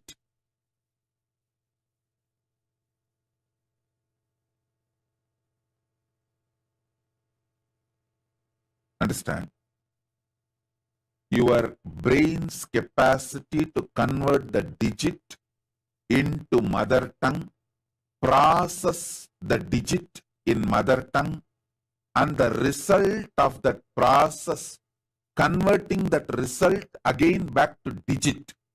This capacity and synergetically keeping your internal organs healthy. These two capacities are directly interconnected and one raises the other. One works on the other. When you really love your body, you will have a proper vision for it to be healthy, beautiful, happy, non-toxic, non-painful, very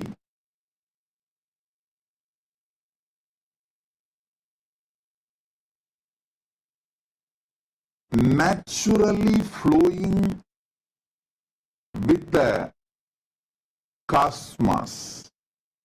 You will have that kind of existence for your body. Listen, the health, not just health, even the body you carry is the habits of your multiple janmas put together, is the body you are carrying. your habits of multiple janmas you carry is the body you are carrying. The muscle memories, biomemories you collected during your multiple births and deaths is what is your mind, chitta.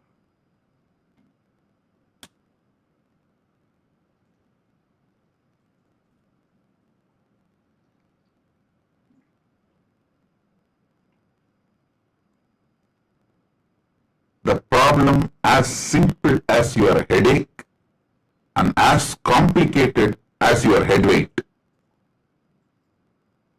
Everything is just because of your habit. There is nothing called accident.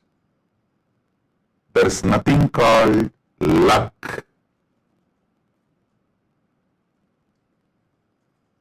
Everything is your habit, lifestyle. If somebody is healthy, it is not luck, it is habit. If somebody is sick, it is not accident, it is habit. Early morning, being alive with yoga is self-love. Build right lifestyle, right habits, right charya pada for health, for wealth, for beautiful relationships, for enlightenment, Paramadvaita, power manifestation, for everything. Build right lifestyle, right habits,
to all the participants.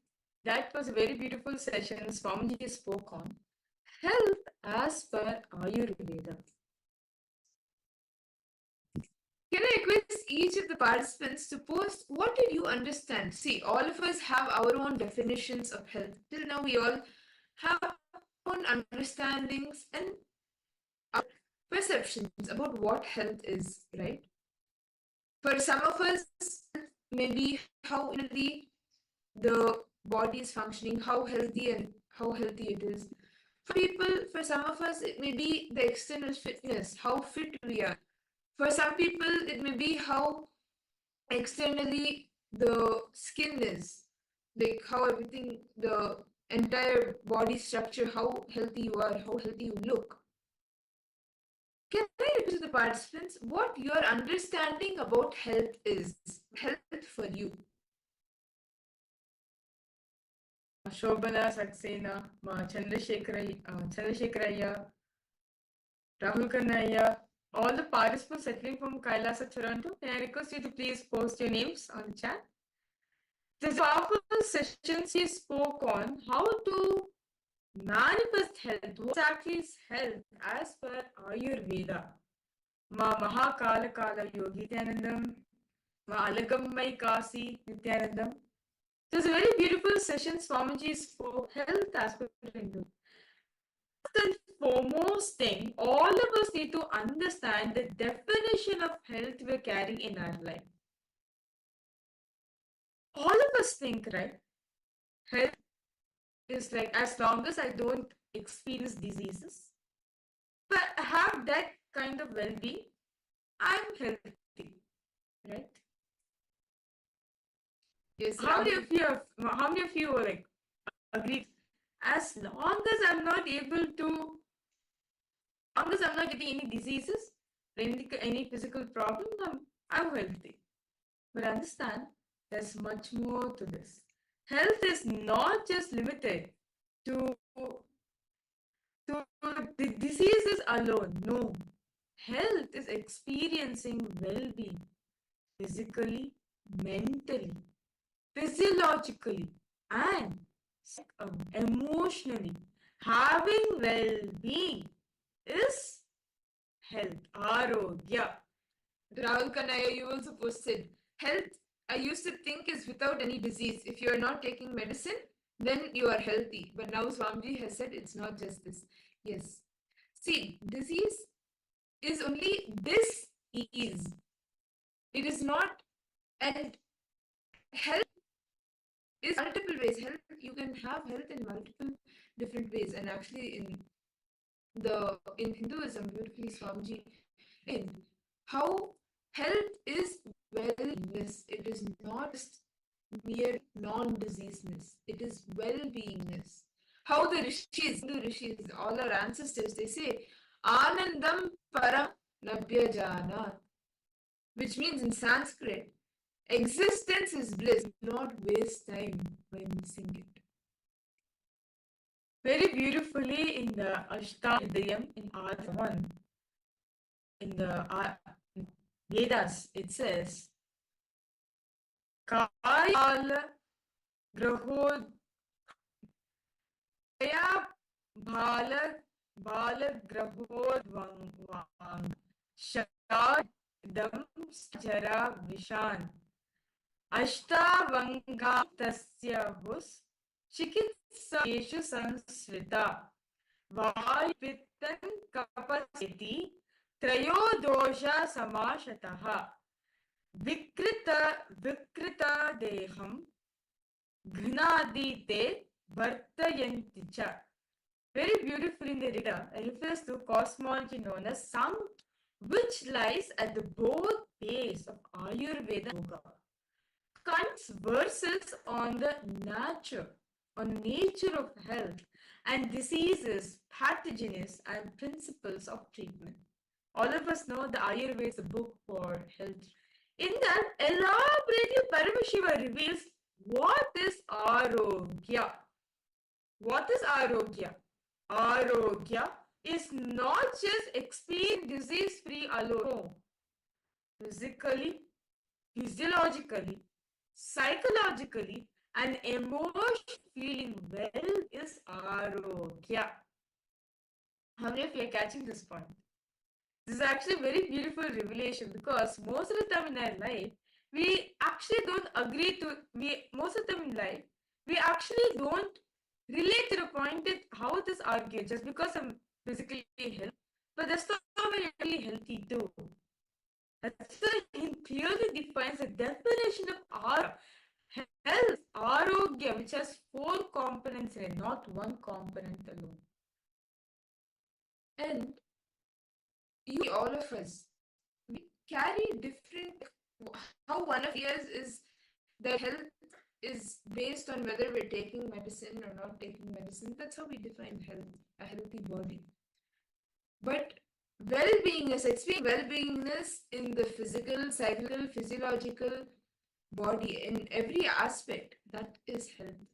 Can I request all the participants from this context, let us take a few minutes to look to our lives and describe all the details of the fears, the majors that we are holding on to related to health. For example, it could have been, I may get a heart attack because my father got a heart attack, or it would have been so, and that heart attack, like, it's something that it's quite fatal. So you're holding on fear that I may get a heart attack because my father got it, or it could even be having some disease and you are feeling, oh my god, now what do I do?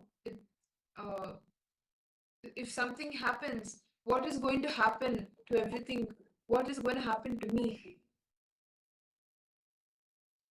All of these, the different fears, let's all take a few moments to analyze the different fears, the majors we have in our life related to health. Can I request all the participants to please take a few moments? Detailing now all the fears you're experiencing in your life related to health. Please tell in the detail possible.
Detail writing all this you're having in you.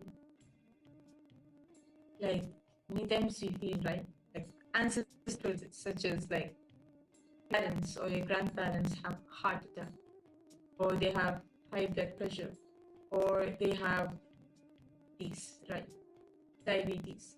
We think that we too also going to get that. We feel that we too also going to experience that, right? You include mental well-being also in your life, in the field of physical and mental. Do feel clearly write it down. Or it can be like, since my father was experiencing some, like he was in depression, and who knows, I may too also is prone to it. Whatever fears you're having, about health. Please detail write it down.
And we request all students to post your questions, any doubts you have.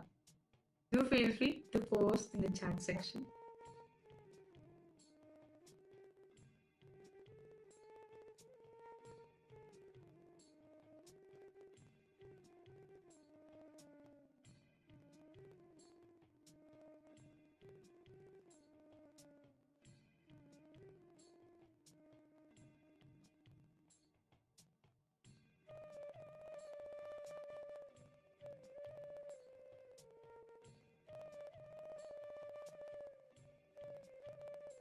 Any fears, all the major fears that you have related to health, elaborately, detailedly write it down.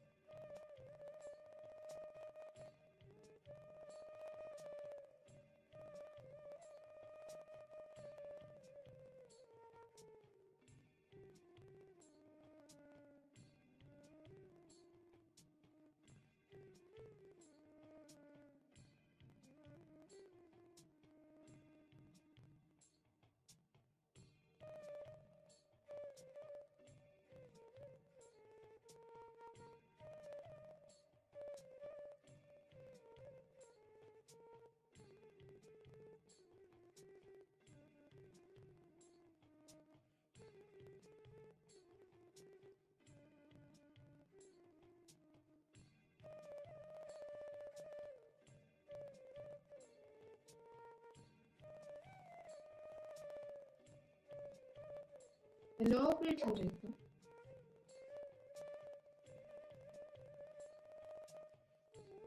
All the fields. Look into your life since the time you were a child. Till now, all the major fears that you are carrying towards health.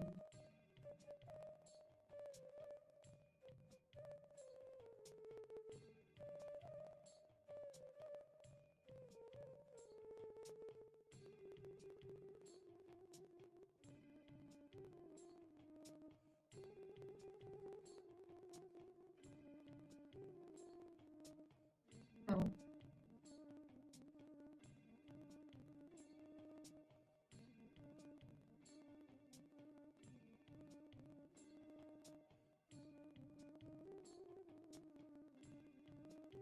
take moments to look in and write down all the major guilts that you experience in life related to health.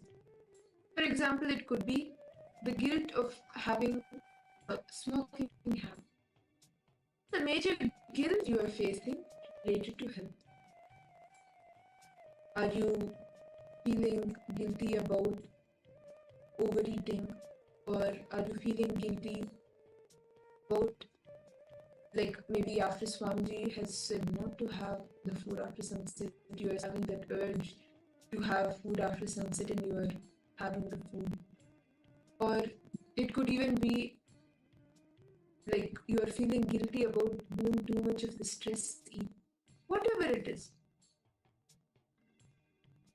Or any guilt to not taking care of yourself properly. Any guilt related to your health, please elaborately write down.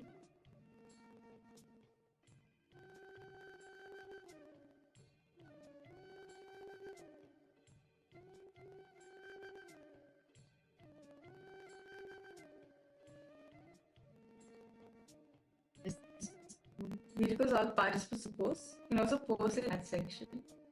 If you have any doubts and any questions, do feel free to post in the chat section.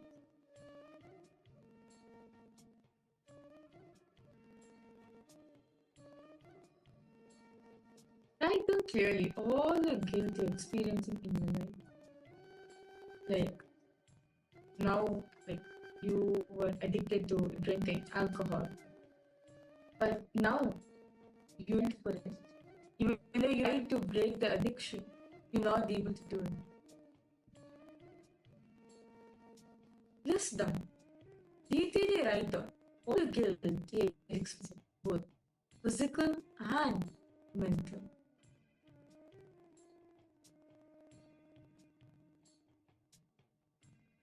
Like it can be you hurt a person by mistakenly through words, and you still carry the guilt for it as the person so close to your heart. It can be your mother, it can be your closest friend, it can be anyone. You said something, but you still carry the guilt for it, the way you spoke to it, the way you approached the situation.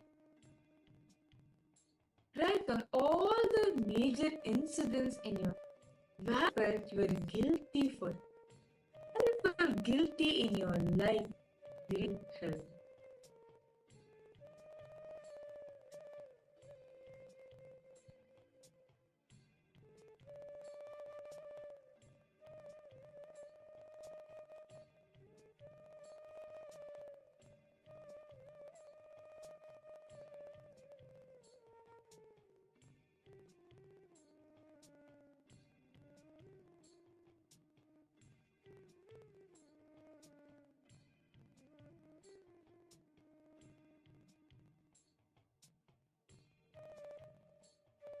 No, but if you write the different guilts that you have had.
All participants, you start posting in the chat section whatever you've written so far.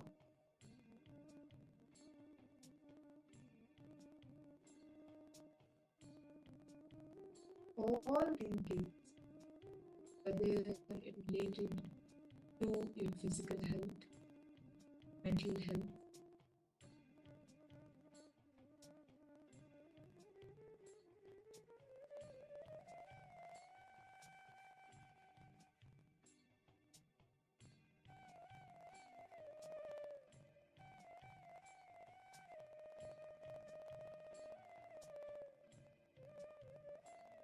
where maybe, for example, when you were a child,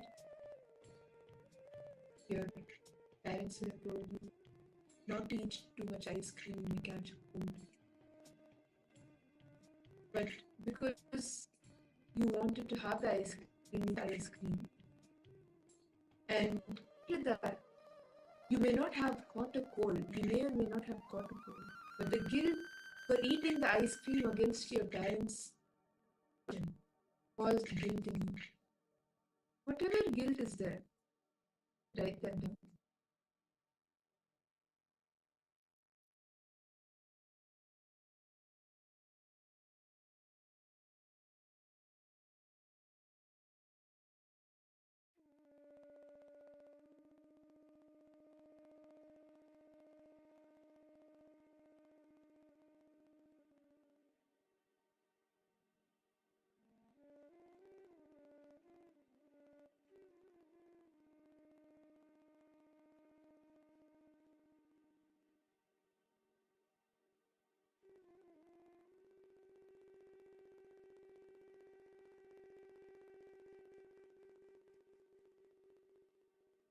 Now, let us all look into the different pains that we experience related to health.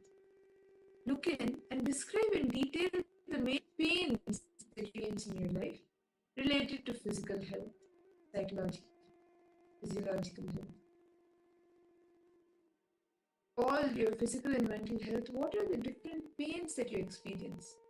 For example, I have a chronic knee pain, I have a chronic back pain, or I have foul eyes, I have thyroid. What are the major pains that you carry regarding your health? Please take a note and write them.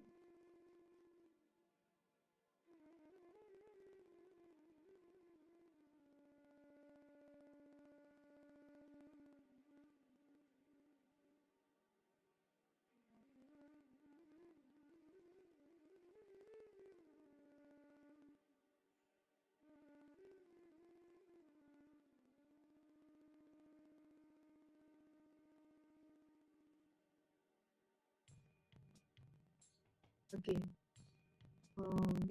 Rahulaya, you have posted. Okay. And now tamas-based addictions also added in the list. Never thought tamas addictions also bad. Yes, Aya.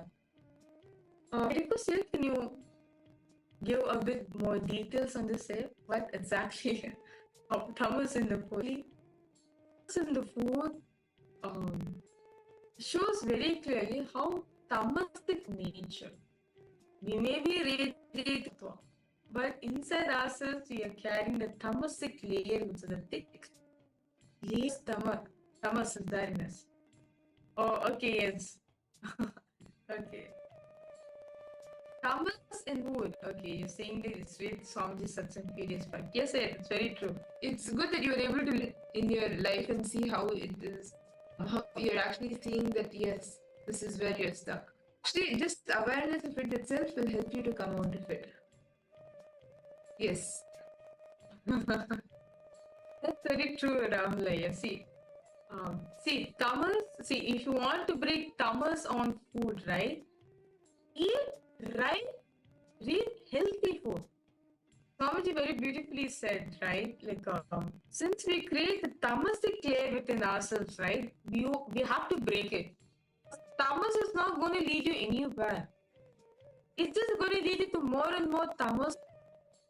Swamiji says for you to break free from all these patterns, one solution, one simple solution Swamiji gives is sit in that space, Shuddha Shiva. That space of completion. See, the tamas we are experiencing due to food, right? Okay, you're saying not able to come out, try, but ferociousness is missing. See, yeah, ferociousness is needed. If you, say for example, I know a fact that it's good for the body. I'm just giving yoga as an example, okay? And I know for a fact that yoga is so healthy for my body. And do yoga every single day, it's good for my body only. I'm going to experience well-being within myself. But what else? Instead of all knowing all this content yoga, but what I do is I go sleep during the Brahma Muhurta. So when Swamiji says, okay, one day you miss, second day you miss, third day you miss. If you have missed the fourth day, that's it, you're gone. That is okay. Somehow you can come. But if you miss the fourth day, that's it. Forever you'll be building that pattern. Let's say, I'm just giving an example. Fourth day I missed. Let's say I build the pattern within myself. Let me doing a Brahma Muhurta. Swamiji says for you to ferociously break that pattern is one simple solution. Follow, reach out to 10 more people. Invite them for this yoga. If I want to break this my pattern, for me sleeping Brahma Muhurta, let me call 10 people and enrich them about this Brahma Muhurta yoga. Naturally, you'll get up, right? I'm just taking this as an example. This addiction towards food you're saying, this time ferociously, I'm going to stop eating after sunset. I'm eating healthy food. Talk to report this to at least 7 people. Talk to at least 10 people about this. You yourself will break it. Swamiji says if you want to become a rich person, live in a community where at least five rich men settle. The fifth rich man, it will be you.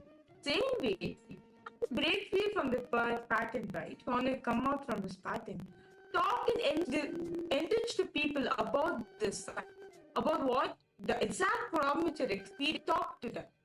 Give them the solution. You will find the solution yourself also. As when we give a word to others, right?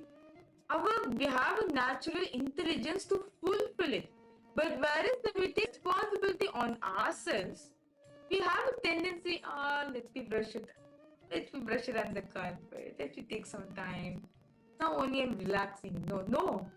When you say it to others, right? When you enrich others, for them to also to practice this, you will say you will make the break. This is a direct solution Swamiji gives for you to break free from this pattern. And any cognitions that you give will understand the powerful cognitions, those powerful cognitive techniques will become a more part of you.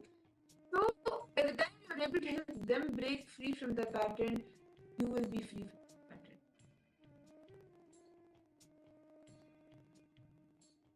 So Rahul Kanaya, why don't you helping 10 other people in your family, your colleagues, your friends, help them in this aspect? Whatever clicks you got from the last 3-4 days satsangs on this topic, share it with them. Help them come out. You will see you are able to come out. Yeah, what we do, if you see, you're saying ferociousness is missing for you, right? Even if you trying is not to make it happen. As long as we say, I'm trying, you're letting your mind just trying. No, let me be in my comfort zone, right? But when you declare it is this, you will know it's on buts. I'm going to do this. You will see, you will come there. The thing is, the problem is you are trying. Either from trying, you are deciding this. That's all. You are coming out from this pattern. That's it. You'll be free from it. Now, I hope all the participants, all of you have been able to write down the different pains that you experience during Meditative to help. Have each of you been able to complete writing down? Now, I request each of the participants to look in and write down in detail the major worry experience in the health dimension. What are the worries related to your health? It could be that you are worried that you may not, you will not have the best health tomorrow, or you worried if you miss your medicine, what is going to happen if you miss any injection or any insulin, or if you miss what may happen. All different worries that surround you when you think about your health. What are those? What are the major worries you carry in? Request all the participants to please write this down.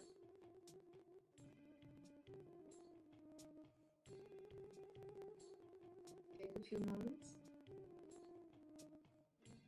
into your life and pen down the different worries regarding your health.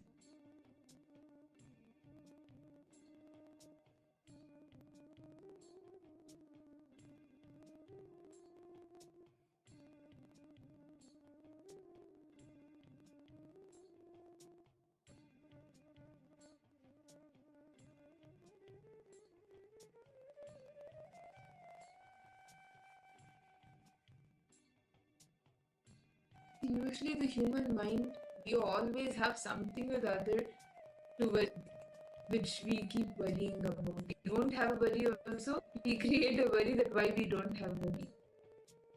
So, whatever you see, where you see yourself worrying about your health, pen all of them in detail. Why you are worrying? What is the reason of the worry?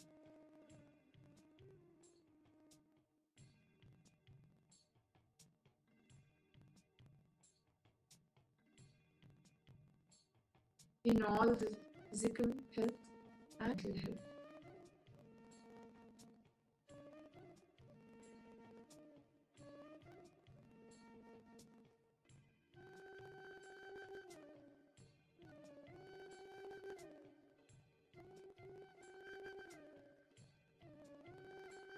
Let's look back into your life. The different worries that you carry.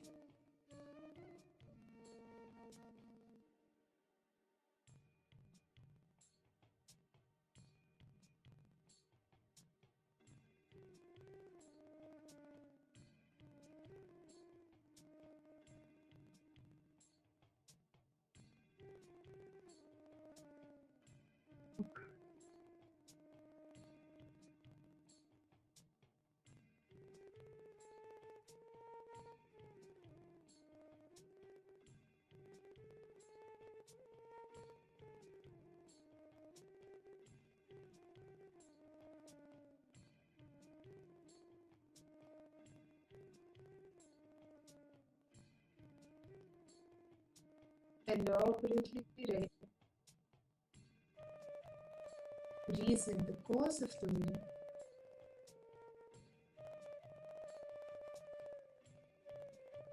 What is it that you are worried about?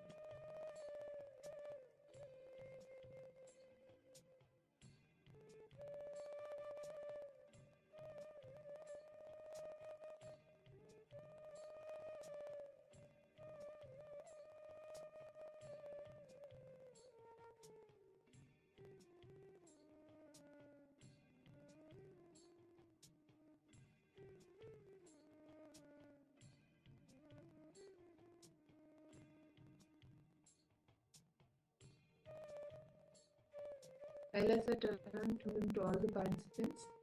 I hope each of you have been able to write down the different fears, guilts, pains, and worries related to health.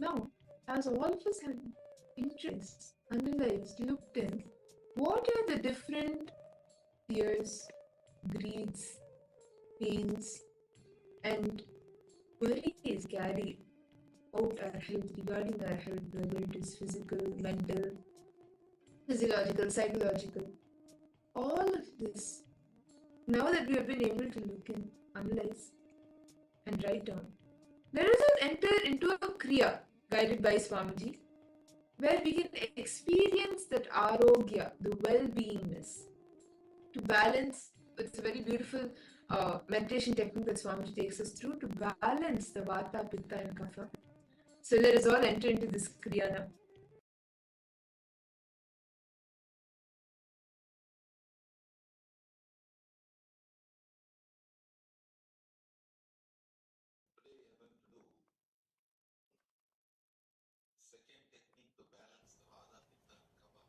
So rishis say, declare, any disease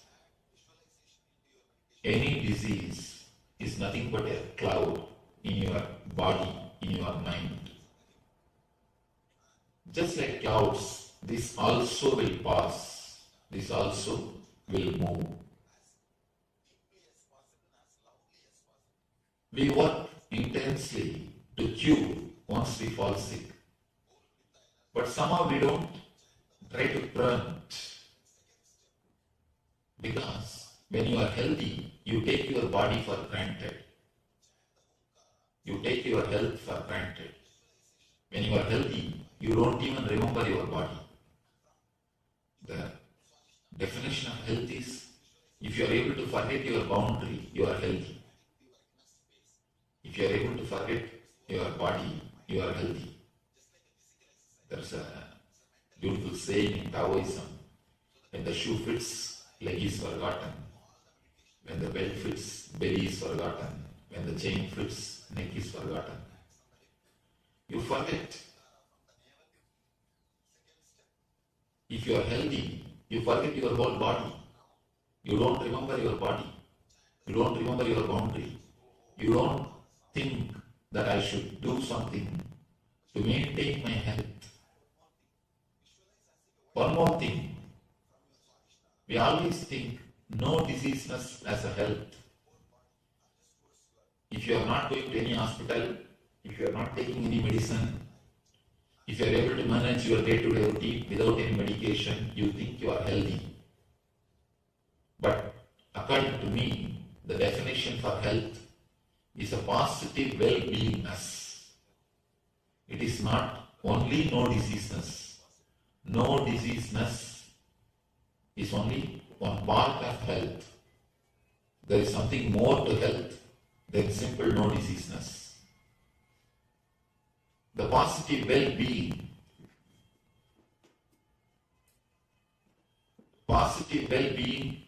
more than no diseaseness is what I call health. Life. If you look at the life from the point of view of the masters, ancient masters, the rishis, they say it is just to be lived in a blissful way. They say Anandam Brahma Navyajana. There is a quotation in Sanskrit. It means existence is bliss. Don't waste it by missing it. Existence is the very existence. Your very life, your very breathing, your very living in this body is bliss. They say the body is filled with nectar, with bliss. The very life is bliss. Illness. Come to get up and just doing the thing happening. Belief 40 was the 100. Right. Physical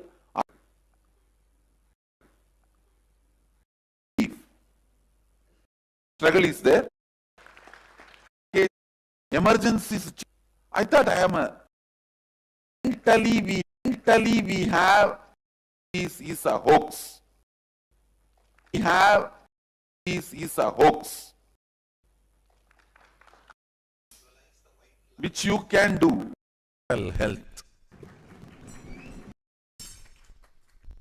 If you don't sleep in the night time, you are mentally sick. Fatigue is taking your goal. Speed of ability, shakti. I just only people they're matching all myself. If somebody believes, if you feel there is like a sharaba actually sitting on the threshold. Reality. Our brain to come to the is what is power manifestation. Body. You are not the you. I don't know who you are. Is in the Mercury sit head. You are everyone here. If you are running more and more thinking, suffocating you, he is suffocated thinking.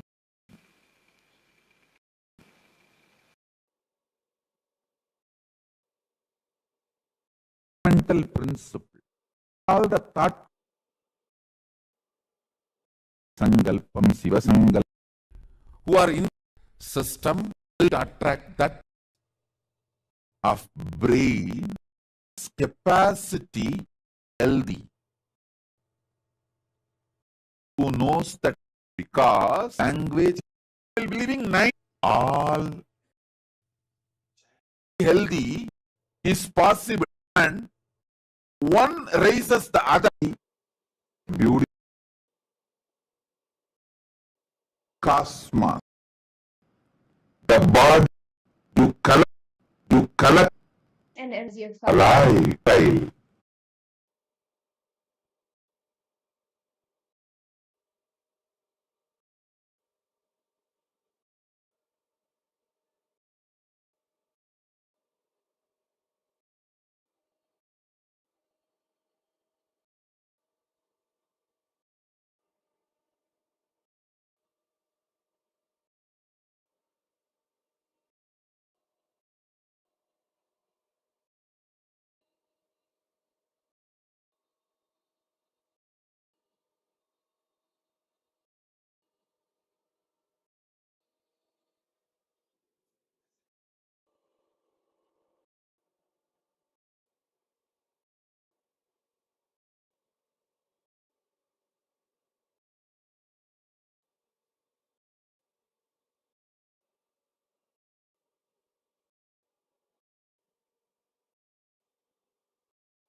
distance.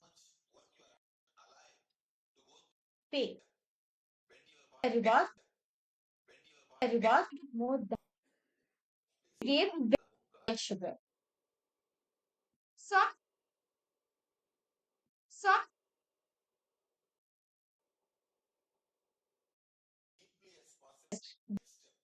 out. Do you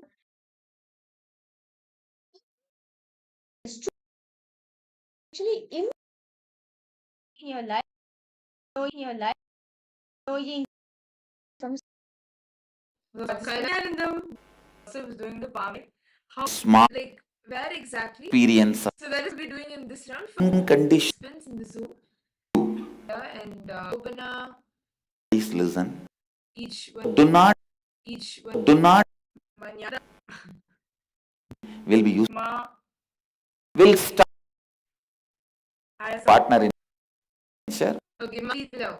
because Ball scanning with your please close your eyes. Please close your eyes. Feel it to you. some hypocritical color like Ram. Shiva, Some hypocritical Mahava, color like Ram. Shiva, Shiva, That's it. Para. See. Amji reveals to Seek his own Ram water. Not only guide as whether the good the Gurukul.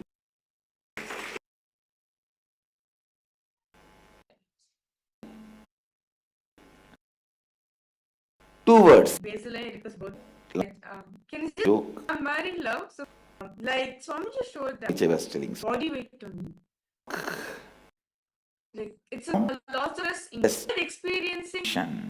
like some kind of most careful with the milk But first time that age. do it. You when you The there's huge what Swamiji calls there's huge every day to love, royal, everyone. yes Ah. body has a tendency to said. I just said like this Do that. to be worried. You start And I suggest you here. I think the Paramashivoham continue that reveal some started up. in the like Take it. or you start feeling This is done. and then you output or like Our lady did not on this is the main is the have a river. raspberry like some He wanted a not more of physical he mission program and you felt court. some should be just Will really neither part. like especially He will just sudden sometimes some create now. It's to her you really wanted to meet the old, your year this particular day alone past like not always taking. attend this day so you'll see different understandings about how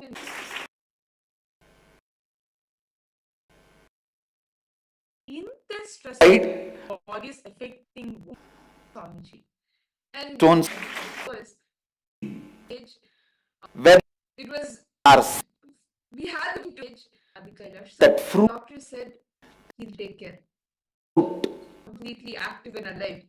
Other healing in some form. Initiation. When you that initiation sessions actually are very How those love muscle memory, seen of if your muscle, even your thing heart muscles, heart are made because memory is biomemory, source material. He is not lying. He is a nation. This is more like a human. That kind of a. I did not. That kind of a. I did not. I am not saying Feeling sleepy. selfless. If you just Selfless. If you just space infected, The combo it should be infected. Catch it now in next. through two ways. You might have forgotten This this was you. Come to the chemistry for and that powerful and that powerful power manifestation subject. They mean replenished again by source levels. This is called better, and theory is not for our body. Level of superconscious. That is what is called natural. It's a conscious your whole body. It just conscious in saying or not. Saying or not. You can never be confused. Most your biology will be destroyed. Inside you, conscious is because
Nityananda.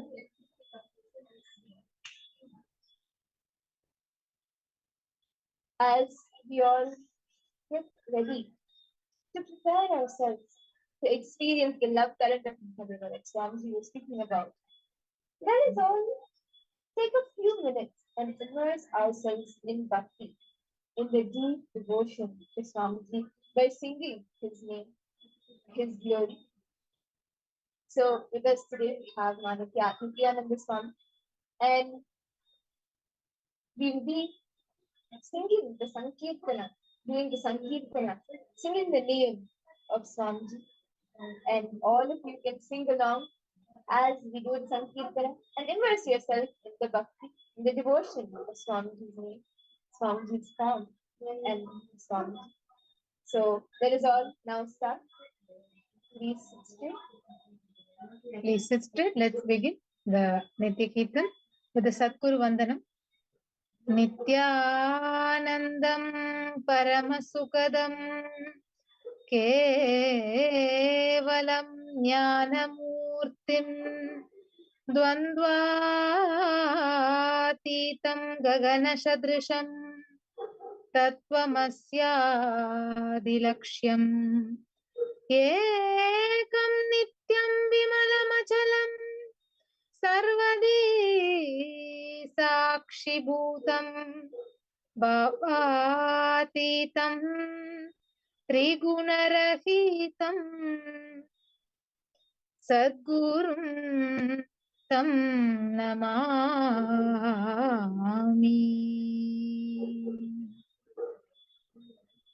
Let us now begin the beautiful Nitya Kirtan. So we'll be displaying the lyrics for you on the screen. So all of you, all the Paramashivoham participants and all the participants and devotees who have joined us live in YouTube can join us.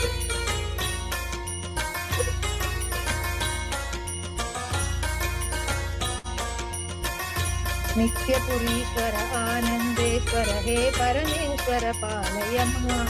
Nitya Purishwara Anandeshwara He Parameshwara Palayamam. Nitya Purishwara Anandeshwara He Parameshwara Palayamam. Nitya Purishwara Anandeshwara He Parameshwara Palayamam. Kanaga Sabhagata Kanchana Vigraha Kama Vinigraha Kantyadanu. Kanaga Sabhagata Kanchana Vigraha Kama Vinigraha Kantyadanu.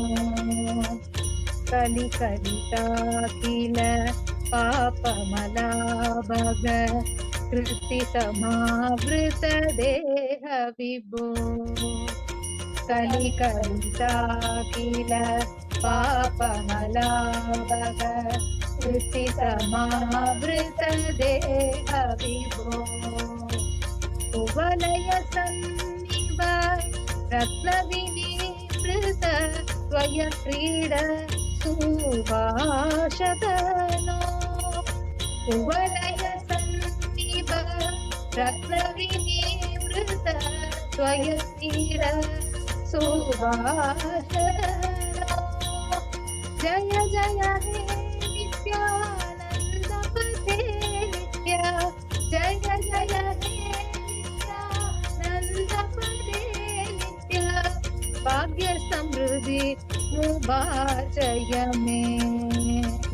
Bhagya Samruddhi Mubhajaya Me. Bhagya Samruddhi Mubhajaya Me. Bhagya Samruddhi Mubhajaya Me. Nitya Purishwara Anandeshwara He Parameshwara Palayamam. Nitya Purishwara Anandeshwara He Parameshwara Palayamam. Nitya Purishwara Anandeshwara He Parameshwara Palayamam. Nitya Purishwara Anandeshwara He Parameshwara Palayamam. Karakalita Sudaya Kala Nirasaka Padavipo. Karakalita Shubhadaya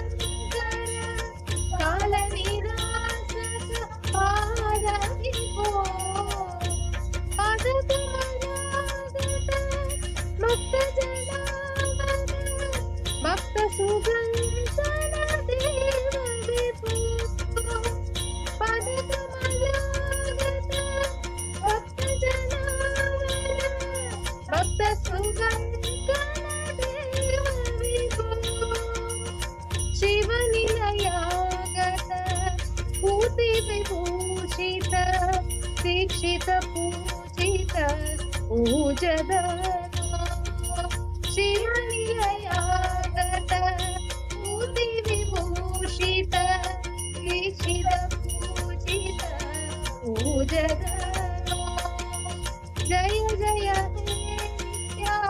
नित्यानन्दपते नित्य जय जय हे नित्यानन्दपते नित्य भाग्य समृद्धि मुबारय में भाग्य समृद्धि मुबारय में भाग्य समृद्धि मुबारय में भाग्य समृद्धि मुबारय में नित्यपुरीश्वर आनंदेश्वर हे परमेश्वर पालय मां नित्यपुरीश्वर आनंदेश्वर हे परमेश्वर पालय मां नित्यपुरीश्वर आनंदेश्वर हे परमेश्वर पालय मां नित्यपुरीश्वर आनंदेश्वर हे परमेश्वर पालय मां हर नित्य शंकर भक्त हृदंबर वास चिदंबर नाद विभो हर नित्य शंकर भक्त हृदंबर वास चिदंबर नाद विभो दुरित निरंतर दुष्ट भयंकर दर्शन शंकर दुर्व्यदनु दुरित निरंतर दुष्ट भयंकर दर्शन शंकर दुर्व्यदनु दस सदसंदर शेष हृदंतर शंकर रक्षित पार्थ गुरो दस सदसंदर शेष हृदंतर शंकर रक्षित पार्थ गुरो जय जय हे नित्यानन्दपते नित्य जय जय हे नित्यानन्दपते नित्य भाग्य समृद्धि मुबारय में भाग्य समृद्धि मुबारय में भाग्य समृद्धि मुबारय में भाग्य समृद्धि मुबारय में नित्यपुरीश्वर आनंदेश्वर हे परमेश्वर पालय मां नित्यपुरीश्वर आनंदेश्वर हे परमेश्वर पालय मां नित्यपुरीश्वर आनंदेश्वर हे परमेश्वर पालय मां नित्यपुरीश्वर आनंदेश्वर हे परमेश्वर पालय मां शिव शिव शंकर शांब पुरंदर पूजित सुंदर मंत्र निते शिव शिव शंकर शांब पुरंदर पूजित सुंदर मंत्र निते मुरहर सन्निधि मंगल दर्शन मंत्र रहस्य चिदात्मदनु मुरहर सन्निधि मंगल दर्शन मंत्र रहस्य चिदात्मदनु पुरहर संहर पापमपागुरु प्रीतिमरादि कृतामकीला पुरहर संहर पापमपागुरु प्रीतिमरादि जय जय हे नित्यानन्दपते नित्य जय जय हे नित्यानन्दपते नित्य भाग्य समृद्धि मुबारय में भाग्य समृद्धि मुबारय में भाग्य समृद्धि मुबारय में भाग्य समृद्धि मुबारय में नित्यपुरीश्वर आनन्देश्वर हे परमेश्वर पालय माम् नित्यपुरीश्वर आनन्देश्वर हे परमेश्वर पालय माम् नित्यपुरीश्वर आनन्देश्वर हे परमेश्वर पालय माम् नित्यपुरीश्वर आनन्देश्वर हे परमेश्वर पालय माम् नित्यपुरीश्वर आनन्देश्वर हे परमेश्वर पालय माम्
Nityanandam, to all the participants. How was the Kirtans for all of you? It was such an amazing song all of us just sang. See, understand, as Swamiji revealed, the love current of Mahadeva. In Satsang, all of us just now listened, right? Swamiji said very beautifully, how love is a stepping stone for you to experience Advaita, oneness with Paramashiva. It is that oneness, understand? All starts with this one thing. From love you start, you build. There you build your relationship with him. Then at the end, you experience oneness. Swamiji very beautifully told the Bandi story for all of us. So how many of you are enjoying the story? I would say I was enjoying because the way Swamiji says it, that oh my God, like, I would say Swamiji is the best storyteller because as Swamiji knows the insider perspective, right? The inside the point of view. So every single thing, like how the story actually happened in Madurai, how the entire Vaigai river flooded, and then the king gave the orders that each citizen needs to build the embankment. And how Vandi, the old lady, she was not able to do that. And the king asked her why, and she gave that was the reason. And she said she will look for someone who can do it. And then Paramashiva, whose devotee Vandi Pati is, Vandi is. He prays Paramashiva and Paramashiva comes down and sleeping. Then asks like he and Vandi have a beautiful conversation and Paramashiva decides like Paramashiva tells Vandi, I will help you in building the embankment if you give me some idlis. So Vandi gives idlis, but by the time Paramashiva eats idlis, and by the time Vandi gets sambar and comes, the idli will be over. And by the time she gets more idlis and comes, the sambar will be over. By the time she gets chutney and comes, the sambar will be over. Like this, the pattern continues. And Paramashiva goes on just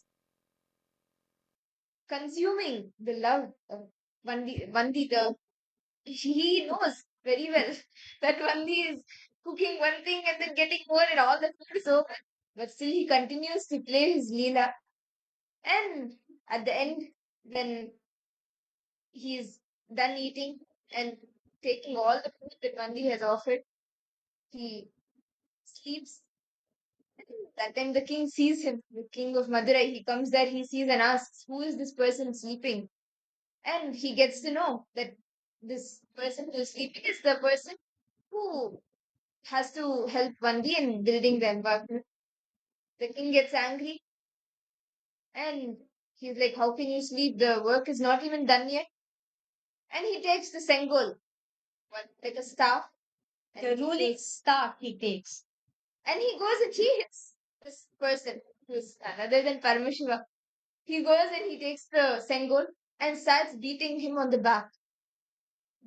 That moment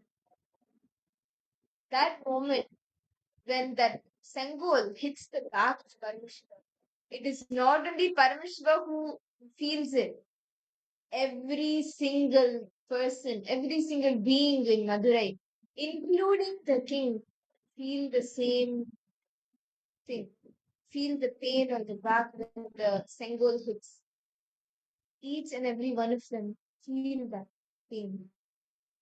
That is when the king realizes that this person is not any ordinary person. He is Paramashiva himself. Understand? This beautiful story gives a very sweet relationship between Paramashiva and Vandipan. And in Paramashiva Sena, all the people experience the same thing. Understand, all the participants and all the viewers watching us live right now. You are going to experience this same thing. Actually, much more. Understand, if you want Swamiji to know you personally by your very name, Paramashiva Sena is for you. Swamiji says, Paramashiva Bhakti is you knowing Paramashiva. Paramashiva Jnana is Paramashiva know you. They know you. But Paramashiva Vijnana is Paramashiva Swami personally. That is what all the participants, all the people can experience in the Paramashiva Sena program. Internally or externally, Swamiji will know you when you attend the Paramashiva Sena, when you become a part of the Paramashiva Sena.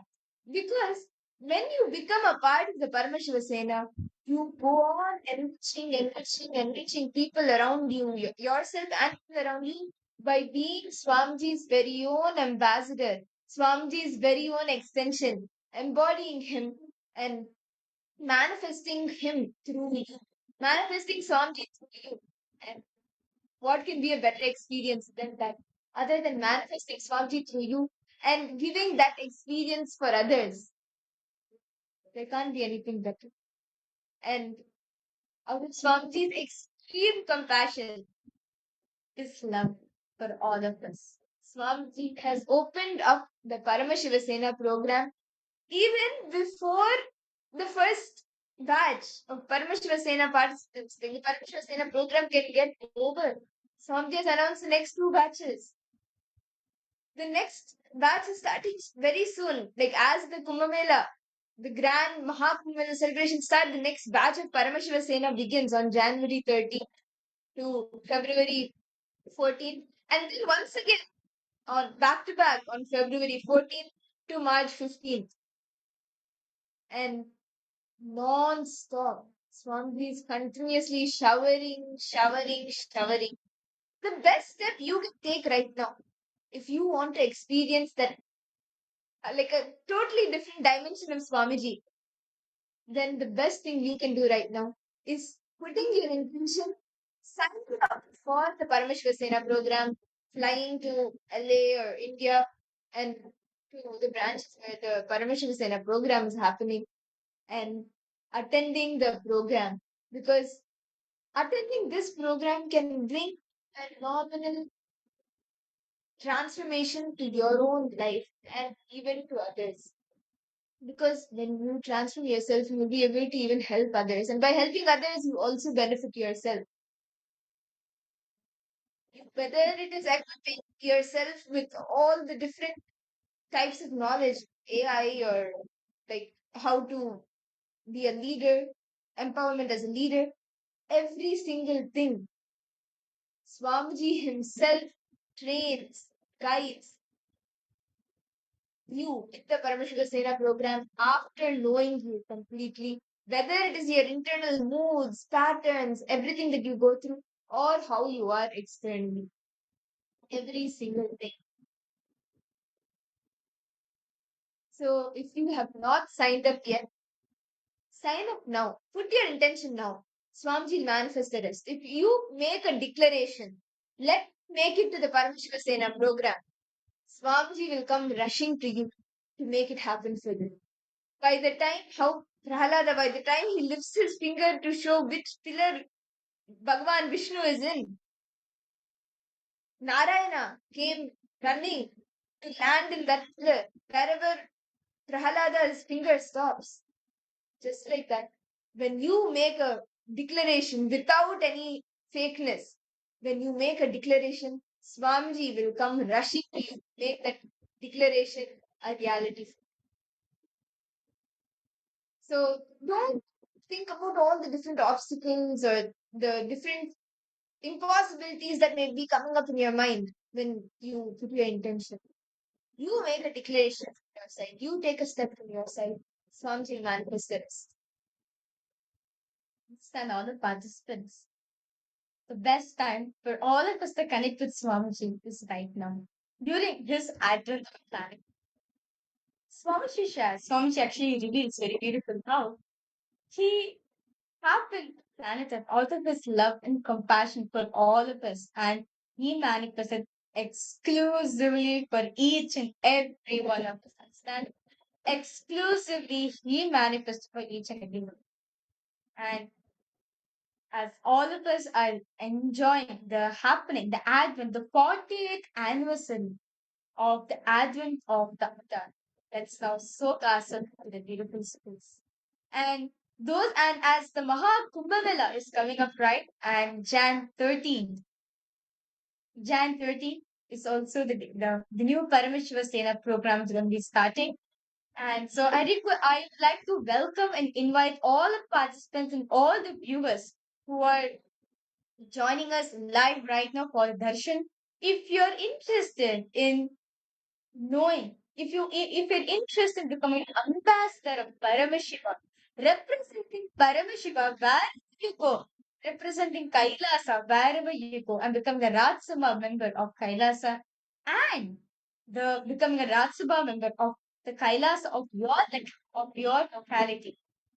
Join us in the Paramashiva Sena program. I would like to request all participants to please head to ecitizen.info/PSS. Sign up the link over here and you'll be coming for the Paramashiva Sena program. And I would say that this is the best thing literally. Like it's been like more than like 12 days already, and Swamiji is literally training each of the participants to personally Swamiji is training each of the participants to become his own ambassadors, become the ambassadors of Kailasa. So if you're interested, and if you want to experience the raw dimension of Swamiji, well, be doing personally. If you want to experience that dimension of Swamiji, Parameshivasena is for you. So if you have not signed up yet, don't delay any further, because this program is something that you do not miss for whatever reason, because you become Swamiji's very own extension.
Nityananda, we sincerely apologize for the tech. So yes. The best decision you can take right now is to become a part of the Paramashivoham Level. And now, with that, that is all. Prepare ourselves for the most awaited time of the day. All of us are now going to be receiving the darshan of Swamiji. Let us now get into the space of pure gratitude and deep space of meditation. I request all the participants and all the viewers joining us live right now, please settle down, close your eyes, enter space of